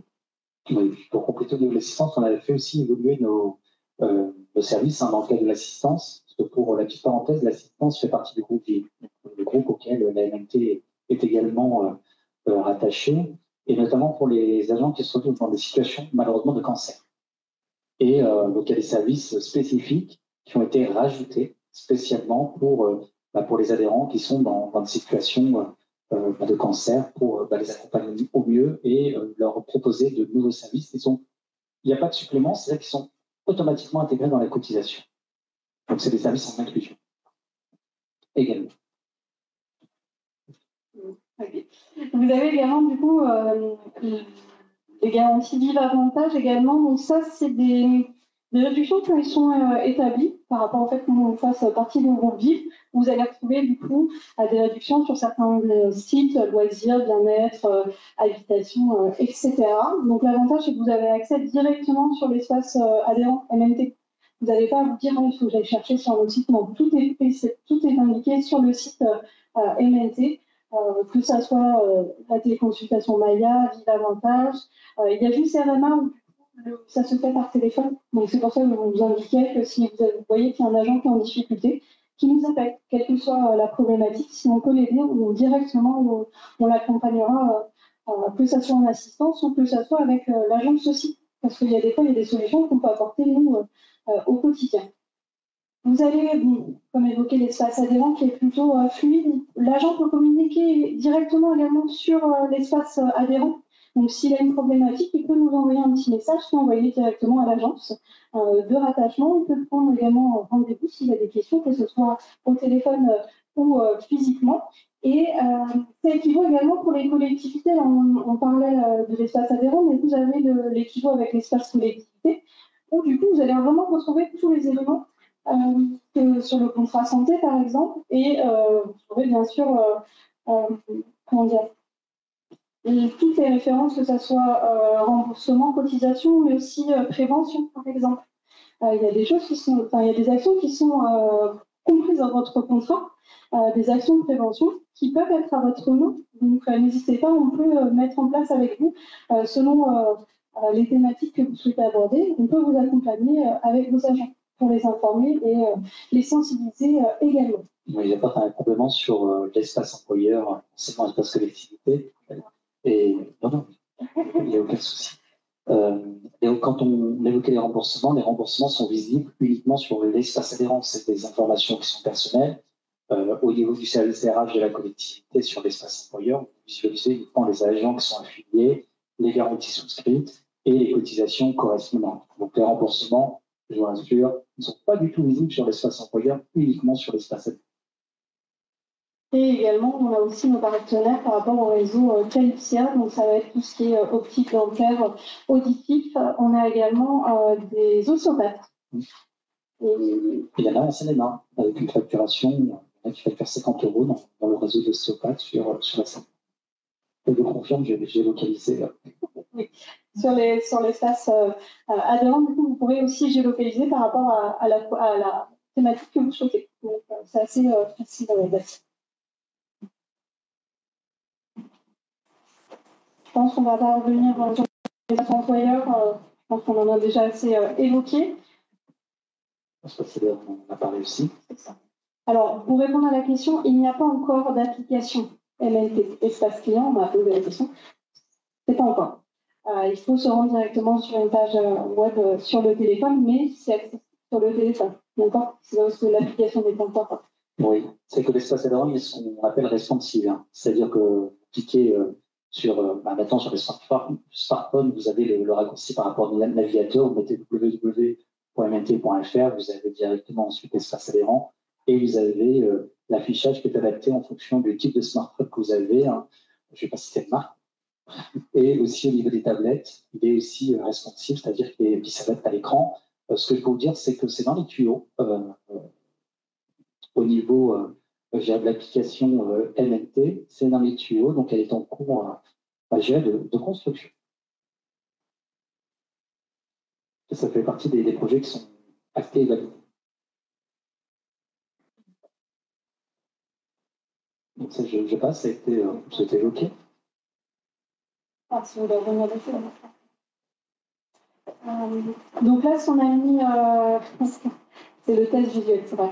On a mis en place, on a mis en visuel les cotisations de 2025. Bien sûr, si vous le souhaitez, je pourrais vous envoyer directement la plaquette par mail ou par courrier pour que vous ayez un visuel un peu plus visible, on va dire.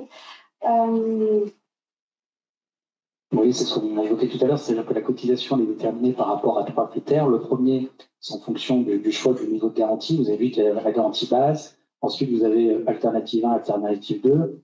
Et puis, par rapport aux tranches d'âge. Donc, il y a des tranches d'âge qui sont déterminées jusqu'à 29 ans, 30 à 39, 40, 49, 50, 59 et 60 ans et plus. Et des agents qui sont retraités. Et on a vu que dans le cadre des couples, au niveau de l'âge, c'est ce qui a été stipulé tout à l'heure par Lucille, c'est à l'avantage, je dirais, de l'agent. Les 3 quarts du temps, c'est à l'avantage de l'agent. Et après, vous pouvez avoir des couples qui sont fonctionnaires, qui travaillent dans la même collectivité et qui peuvent travailler aussi dans 2 collectivités différentes. Après, c'est un calcul à faire, c'est soit l'un ou l'autre se met en ayant droit sur le contrat, soit ils ont chacun leur propre contrat par rapport à la participation, pour bénéficier de la participation employeur. Donc, c'est vraiment du cas par cas en fonction de la situation de chacun. Et après, au niveau, donc là, c'est hors participation employeur, bien évidemment. Et après, vous avez, en fonction de la composition familiale que l'agent souhaite couvrir également, donc un assuré avec enfant, couple, un assuré avec 2 enfants, et couple plus enfant ou assuré avec 3 enfants et plus. C'est-à-dire que la personne qui a 4 enfants, 5 enfants, donc finalement, ça va être le montant de la cotisation qui est là. Il n'y aura pas de cotisation supplémentaire à rajouter.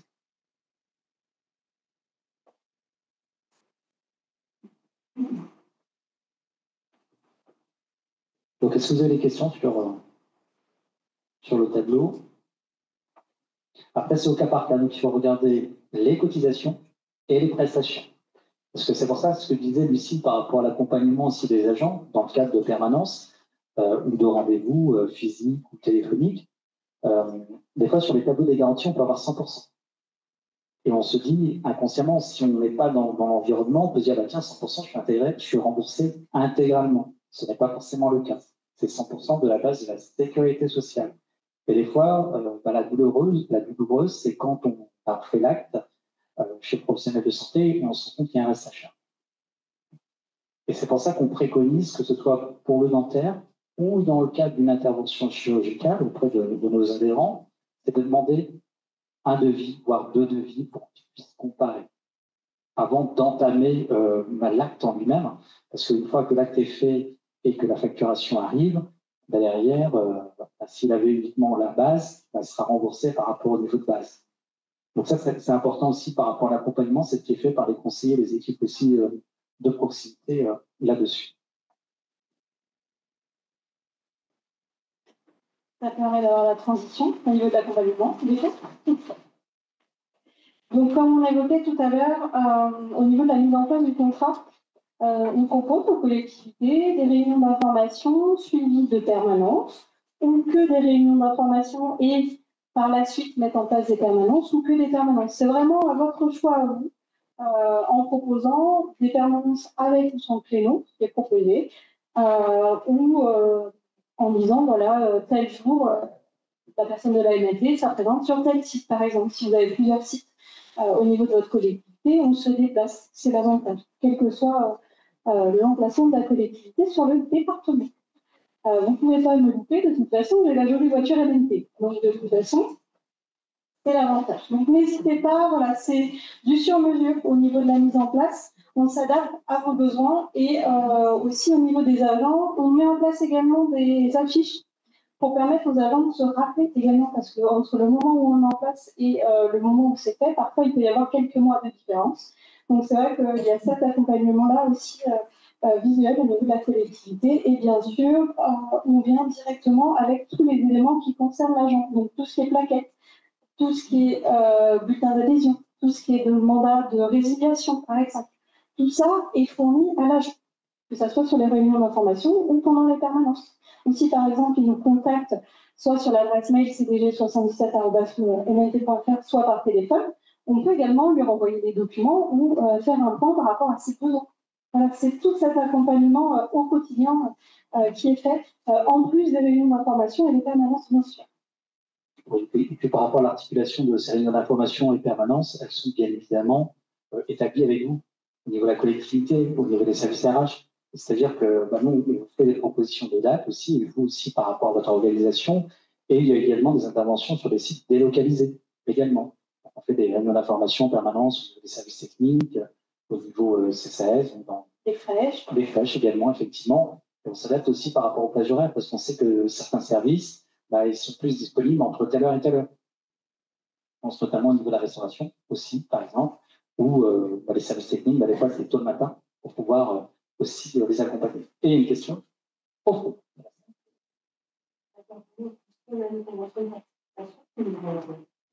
J'interviens aussi sur la labellisation. Par exemple, j'ai une collectivité qui est présente aujourd'hui, qui a fait un forum mutuel. J'étais présente également là-bas pour répondre aux agents et pour proposer un contrat.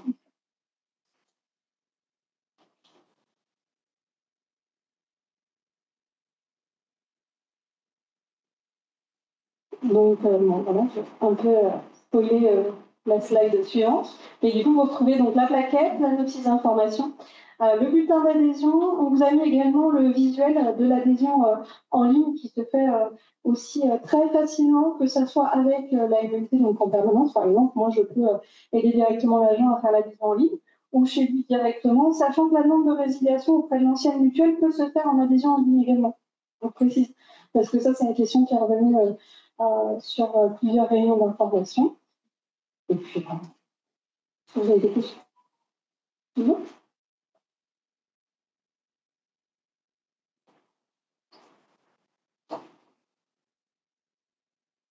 Et donc, vous retrouvez bien sûr tous les éléments pour mettre en place la convention directement sur le site du centre de gestion également. En dehors de la MNT, vous avez toute la liste des éléments qui sont sur le site du centre de gestion. Est-ce que vous avez d'autres questions? Oui. Les services que vous avez présentés sont identiques lorsque l'agent est en chez MNT, donc c'est seulement pour le collectif. Tout ce qui va être assistance, vous voulez dire alors, c'est prévu également sur les contrats individuels, mais il peut y avoir des spécificités sur la convention, des éléments en plus qui sont proposés sur la convention que l'agent individuel ne l'a pas. Mais tout ce qui est portage de médicaments, tout ce qui est appointement, etc., c'est prévu sur l'individuel. Oui, et c'est pour ça que dans les conventions de participation, aussi, on va réactualiser notre notice, parce qu'on réalise aussi une notice spécialement sur l'assistance, avec notamment, on a vu les services d'aide exceptionnelle, on a vu le portage de repas, mais aussi tout le volet écoute psychologique également, dans le cas où l'agent est dans une situation bien précise. Des fois, les agents n'osent pas se rapprocher directement de leurs collègues au sein de la collectivité, et finalement, ça permet un intervenant extérieur de pouvoir accompagner. Donc, il y a un certain nombre d'heures, voire de jours d'accompagnement des agents qui sont déjà pris en charge dans la cotisation. Ce n'est pas un surplus de cotisation. Donc, il y a différents cas de figure, effectivement, en cas de burn-out par rapport à la santé mentale également, il y a tous ces accompagnements qui sont en inclusion. Et dans le cadre de la convention de participation, ce que disait Lucille également hier tout à l'heure, c'est qu'il y a aussi ce volet de prévention qui est en inclusion, c'est-à-dire aussi l'accompagnement de la collectivité avec aussi le centre de gestion sur les thématiques de prévention, en fonction des... je dirais que vous avez le DUR aussi par rapport au document unique avec l'accompagnement des agents sur des thématiques aussi prévention en fonction du TMS, les troubles musculo-squelettiques, ça peut être lié aussi à la santé mentale. On a eu l'année dernière aussi avec le CDG au mois de septembre par rapport le sport aussi santé par rapport aux Olympiades, par rapport à la CNMA. Donc il y a tout ce volet parce que l'année dernière il y avait tout le côté sport santé par rapport au bien-être. Cette année aussi l'actualité de la santé mentale également. Donc il y a plusieurs thématiques. Donc là c'est vraiment de la co-construction qui est faite entre les collectivités, le centre de gestion, la MNT et puis également Reliance en fonction des sujets également. Oui, il y a 2 questions simultanées. L'impact pour un agent de bénéficier de son contrat à titre individuel sur sa cotisation et si l'agent bénéficie d'un contrat collectif avec une convention de participation. Quel est l'impact sur la cotisation de l'agent? Alors, l'impact sur la cotisation, c'est que dans le cadre d'une convention de participation, par rapport rien que le terme convention de participation, c'est mutualisé par rapport à l'ensemble des agents qui sont couverts. Donc la cotisation, c'est-à-dire qu'elle est liée par rapport à la convention de participation, donc avec une tarification qui est bien cadrée par rapport aux évolutions de cotisation.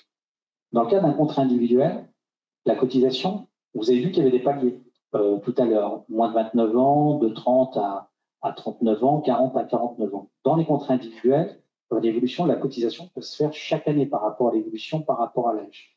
Et cette évolution, elle n'est pas cadrée comme dans le cadre d'une convention de participation. C'est-à-dire que quand on répond à un cahier des charges par rapport à un appel d'offres, c'est le cas par rapport à la convention de participation santé, et puis c'est également sur le côté prévoyance, il y a un encadrement des évolutions de cotisation. Et tout à l'heure, on a parlé du décret par rapport à la PSC, notamment au niveau de la fonction publique territoriale. Et quand il y a une convention de participation, que ce soit sur le risque santé ou sur le risque prévoyance, il y a un encadrement des évolutions de cotisation. Les évolutions ne doivent pas dépasser un certain montant, qui est bien cadré. Donc déjà, ça c'est l'avantage par rapport à la convention de participation, c'est que l'évolution des cotisations est bien cadrée, bien normée. Alors qu'à titre individuel, c'est-à-dire que l'agent qui adhère sur un contrat individuel, il est aussi tributaire par rapport à la consommation de l'ensemble des adhérents qui sont sur ce contrat individuel. Et la cotisation, elle évolue de manière beaucoup plus exponentielle par rapport à l'évolution de l'âge. Contrairement à une convention de participation qui est plus stabilisée. Mais le taux de cotisation est quasiment équivalent à la base au départ. Ça dépend des couvertures, parce qu'aujourd'hui, sur le marché, sur le risque. Alors, sur la santé, oui, la santé. Sur la santé, ça va dépendre sincèrement par rapport au niveau de prestation. C'est-à-dire, par exemple, je prends le cas au niveau de la MNT, il y a des adhésions, des contrats, on va dire, individuels, qui ne sont pas éligibles, par exemple, à la participation employeur, qui ne sont pas labellisés. Et c'est des cotisations qui couvrent uniquement le risque hospitalisation, les dépassements d'honoraires, où la cotisation est de l'ordre de 18 € par mois. Vous voyez, ça dépend des niveaux de prestation. Et là, ce qu'on a vu sur la convention de participation, que ce soit la base, alternative 1 et alternative 2, dès le premier niveau, il y a la prise en charge aussi de la chambre particulière et les dépassements d'honoraires. Ce qui n'est pas le cas, en règle générale, sur les premiers niveaux de garantie santé.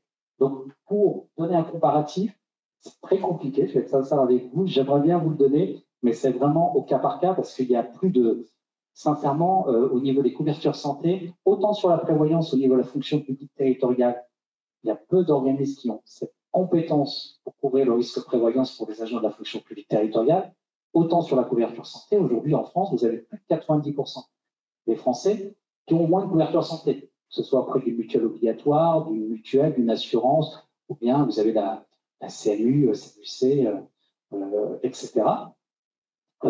Donc là, c'est très compliqué. Donc c'est vraiment cas par cas. Et c'est pour ça qu'on met en place des permanences, justement pour pouvoir accompagner les agents et on préconise que l'agent, dans le cas des permanences, vient avec son tableau de garantie, ses cotisations, donc en règle générale, il sait le montant du prélèvement de la cotisation, et là, on compare. Donc, on est dans le rôle du devoir de conseil. C'est-à-dire que si on estime que finalement, l'agent, par rapport à la garantie qu'il a, est plus pertinent, parce qu'il peut être sur la mutuelle du conjoint, qui est une mutuelle obligatoire, ou dans le privé, il y a des participations qui sont beaucoup plus importantes, qui peuvent être de l'ordre de 50, 60, 70%, 80%.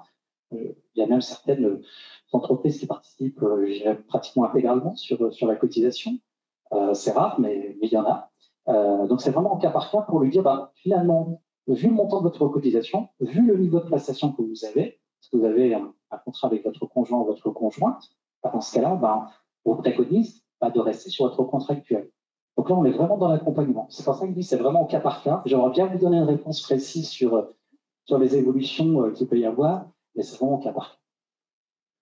D'où ces permanences, cet accompagnement personnalisé. Et madame avait une question également. Très bien, 2 en 1. Est-ce qu'il y avait une autre? Oui, une question. Et de la prise de décision dans la collectivité des financements principaux. On ne sait pas encore quelles actions sur la financement ou sur la législation. Dans la perspective, justement, de pouvoir proposer un contrat conventionné en collectivité, comme le marché se finit en 2028 et que nous, on a l'obligation de le proposer à partir de 2026, qu'est-ce qu'on peut dire aux agents, justement, pour les diriger, pour les à vouloir faire adhérer à la financement. Sachant que dans 2 ans, ils vont peut-être envisager de quitter la mutuelle pour aller à une marque. Parce que le marché sera alors, donc vous n'êtes pas encore dans le cas où vous envisagez de rentrer dans la convention de participation, c'est ça? D'accord. Dans ce cas-là, ce qui peut être mis en place, on a eu l'occasion aussi de le faire par rapport à des demandes de certaines collectivités, c'est mettre en place un sondage en amont auprès des agents, afin de déjà faire un diagnostic au niveau de la collectivité par rapport au type de couverture et par rapport à la couverture qu'ils ont actuellement et quels seraient leurs besoins, la cotisation moyenne, pour déjà avoir une tendance, et même pour vous au niveau de service RH, pour avoir déjà une cartographie, une tendance. Et ça peut être aussi un outil à la prise de décision par rapport à la collectivité. Donc, il y a eu des accompagnements qui ont été faits. La co-construction aussi, Lucie pourra le confirmer avec certaines collectivités pour avoir un questionnaire, je dirais, sur mesure par rapport aux besoins de la collectivité, que ce soit sur la santé et ou la prévoyance. Et là, ça vous donne déjà une première tendance par rapport aux agents. Peut-être que l'intégralité de vos agents sont sur une mutuelle avec le conjoint ou la conjointe obligatoire, ou bien ils sont sans couverture santé. Peut-être que leurs besoins, c'est plutôt sur l'orthodontie parce qu'ils ont des enfants, peut-être au niveau de l'optique, peut-être par rapport à des dépassements d'honoraires. Ça vous permet déjà d'avoir un premier niveau d'information et ensuite de faire la corrélation. Donc là, on peut vous accompagner aussi pour ce diagnostic et faire le parallèle par rapport à la convention de participation. Et puis c'est sur 2 ans, comme vous le dites. La convention s'arrête dans 2 ans, mais le centre de gestion va lancer aussi. C'est ça. Donc c'est dans 3 ans. Il reste 3 ans de 3 ans, tout à fait. Exactement, 3 ans de contrat. Donc le centre de gestion va lancer aussi un appel d'offres avant l'échéance de la convention de participation santé. Et puis,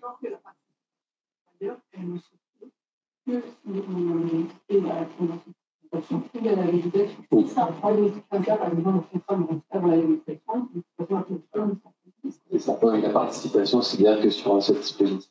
Après, il y a effectivement tout le diagnostic des garanties qui est intéressant, mais on peut aussi se poser la question des différents types de contrats. Enfin, la labellisation, c'est un contrat quand même individuel, alors que la convention, c'est collectif, et du coup, on a une solidarité qui est un peu plus intéressante, puisqu'on ne va pas avoir moins de distinction, en tout cas au niveau de l'âge, et moins de disparité du coup de garantie au niveau de vos agents. C'est la même garantie pour toute collectivité. Donc, sur une dimension sociale et RH, c'est bien de pouvoir proposer la même offre à tous vos agents. Parce que sur un contrat individuel, en fonction de leurs antécédents médicaux ou de leurs âges, les tarifs vont forcément beaucoup évoluer. Donc, on est sur une solidarité, on dit solidarité intergénérationnelle. Et familiale aussi. Et familiale. sur la santé. Deux autres questions? Oui. Si la collectivité met en place la convention de participation, l'employeur pourra participer, mais évidemment, à cette convention. Il y en a des agents qui nous disent on garde notre convention parce qu'elle nous l'avait dit. Alors, est-ce que l'employeur pourra également les aider? Non. Non, parce que ça remonte au décret de 2011. Par rapport, il y a deux dispositifs mis en place par rapport au décret de 2011, soit de la labellisation, soit de la convention de participation facultative. Et l'employeur peut participer uniquement sur un des deux risques. C'est-à-dire si on prend le risque, en tout cas dispositif, pardon. Si l'agent prend, si on prend le risque santé. Sur le risque santé, vous avez des agents qui vont peut-être être sur des contrats labellisés et d'autres qui vont rentrer dans la convention de participation. Si vous mettez en place la convention de participation au sein de votre collectivité, la participation pourra être uniquement accessible à ceux qui rentrent dans la convention de participation. Et ceux qui sont en labellisation, non, ils ne pourront pas. C'est l'un ou l'autre dispositif. Pareil pour la prévoyance. Il y avait une autre question également, juste derrière. Au-delà du message politique RH porté par les élus ou l'intérêt des agents, quel est l'impact sur le fonctionnement RH? Parce que lorsque l'on a un petit peu plus que 50 agents, on peut avoir un impact RH conséquent. Alors, sur l'impact RH, donc sur le volet de prévoyance, donc ça a été exposé tout à l'heure par rapport à l'espace employeur. Je ne sais pas si tu veux en dire deux mots sur la partie prévoyance et je compléterai sur la partie santé.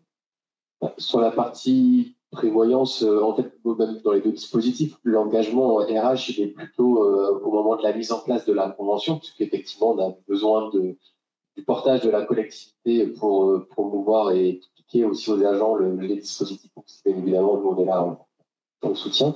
Après, sur la partie vie du contrat, sur la prévoyance, il y a deux choses pour vous. Il y a ce qu'on appelle l'état des cotisations.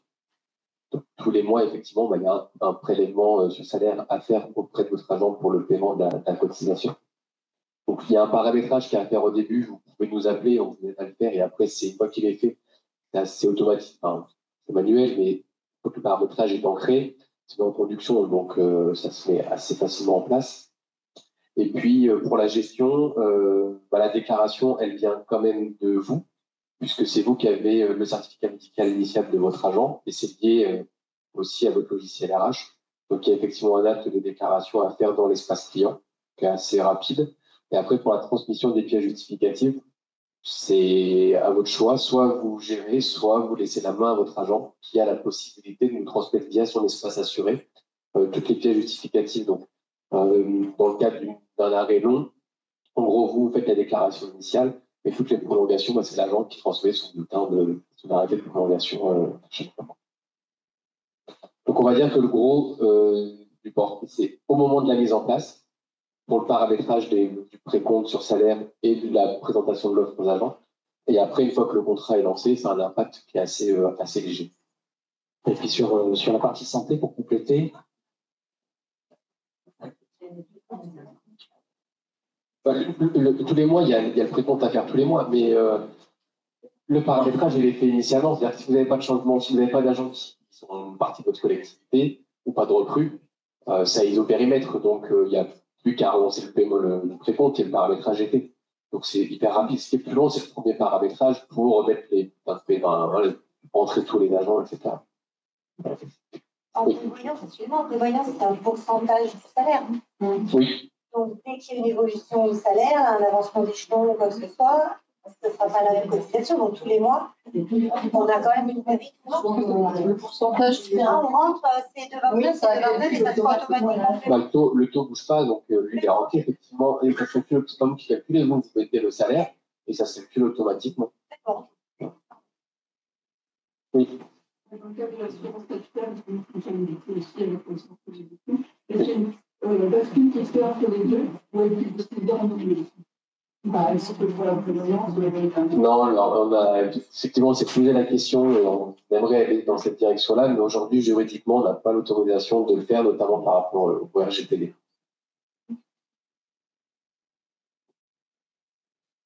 Et pour compléter sur la partie santé, par rapport à la charge au niveau des services RH, c'est alors, on l'a évoqué lors du déploiement, pareil que sur la partie prévoyance. Donc les appels de cotisation sont visibles sur l'espace employeur. Côté MNT, vous voyez la cotisation réelle, vous voyez la liste des agents qui sont rentrés. Par rapport à la vie du contrat en cas de changement de situation, on l'a évoqué tout à l'heure. Vous pouvez, je dirais, au fil de l'eau, intégrer les changements de situation, voire même pour certaines collectivités qui sont d'une certaine taille, on a fait évoluer aussi l'espace employeur pour des modifications soit unitaires, c'est-à-dire au fil de l'eau, qui sont cherchées soit par matricule, soit avec le nom de l'agent. Et dans ce cas-là, vous pouvez intégrer, en tout cas notifier son changement de situation, départ à la retraite, disponibilité, etc., etc., en y joignant le document qui va bien. C'est assez ludique. Et dans le cas où vous avez un volume important d'agents par rapport à la tête de la collectivité, imaginons que vous avez 10 agents ou 15 agents, voire 20 agents le même mois. Donc, il y a un fichier type sur l'espace employeur que vous téléchargez. C'est les informations classiques, hein, le matricule, le nom, prénom de l'agent concerné, et vous le redéposez dans l'espace employeur d'un point de vue sécurité. Donc, ça évite aussi les échanges par mail de fichiers, notamment dans le cas des cyberattaques. Donc, c'est plus sécurisé sur l'espace employeur. Et pour le risque santé, après, au niveau de la collectivité, il n'y a pas d'action des services RH parce que c'est l'agent qui sera en contact directement avec la mutuelle pour les remboursements. Dans le cas où il y a une modification de garantie, donc c'est en fonction. Donc ça, on le cadre dès le départ avec la collectivité. Est-ce que la collectivité, dans le cas de changement de formule des agents, est-ce que la collectivité souhaite que les agents passent par le service RH dans un premier temps et que le service RH le retourne à la MNT, ou bien que l'agent soit autonome et ensuite, sur la santé, l'agent, en tout cas le service RH, peut visualiser directement les changements sur l'espace employé. Directement. Donc la charge est moindre sur le risque santé. Est-ce qu'il y a une autre question? Ah, il y a d'autres questions. Oui.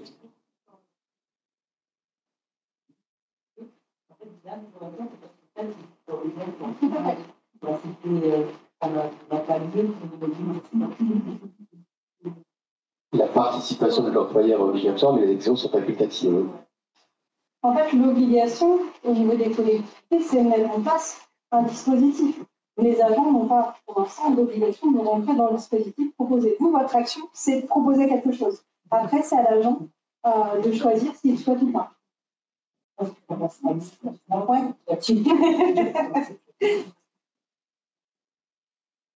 Si on y vient, c'est bien ça. Tu as parlé pour la prévoyance.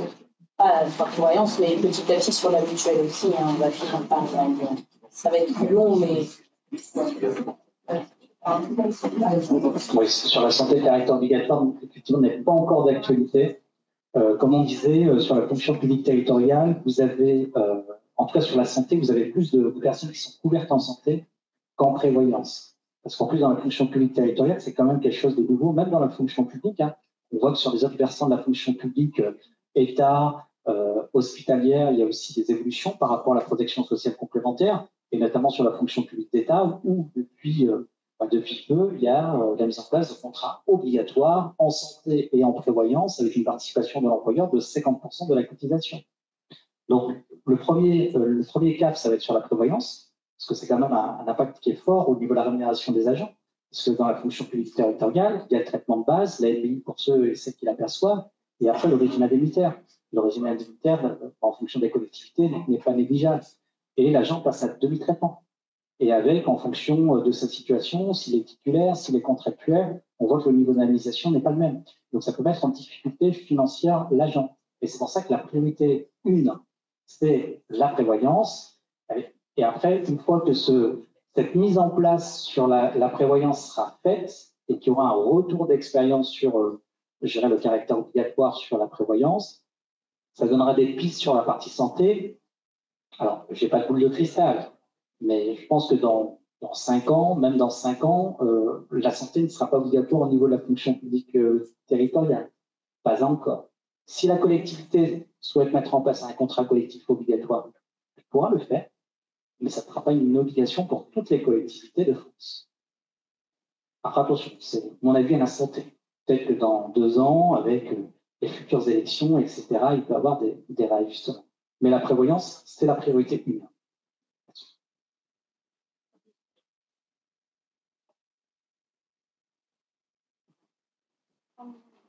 Pas d'autres questions?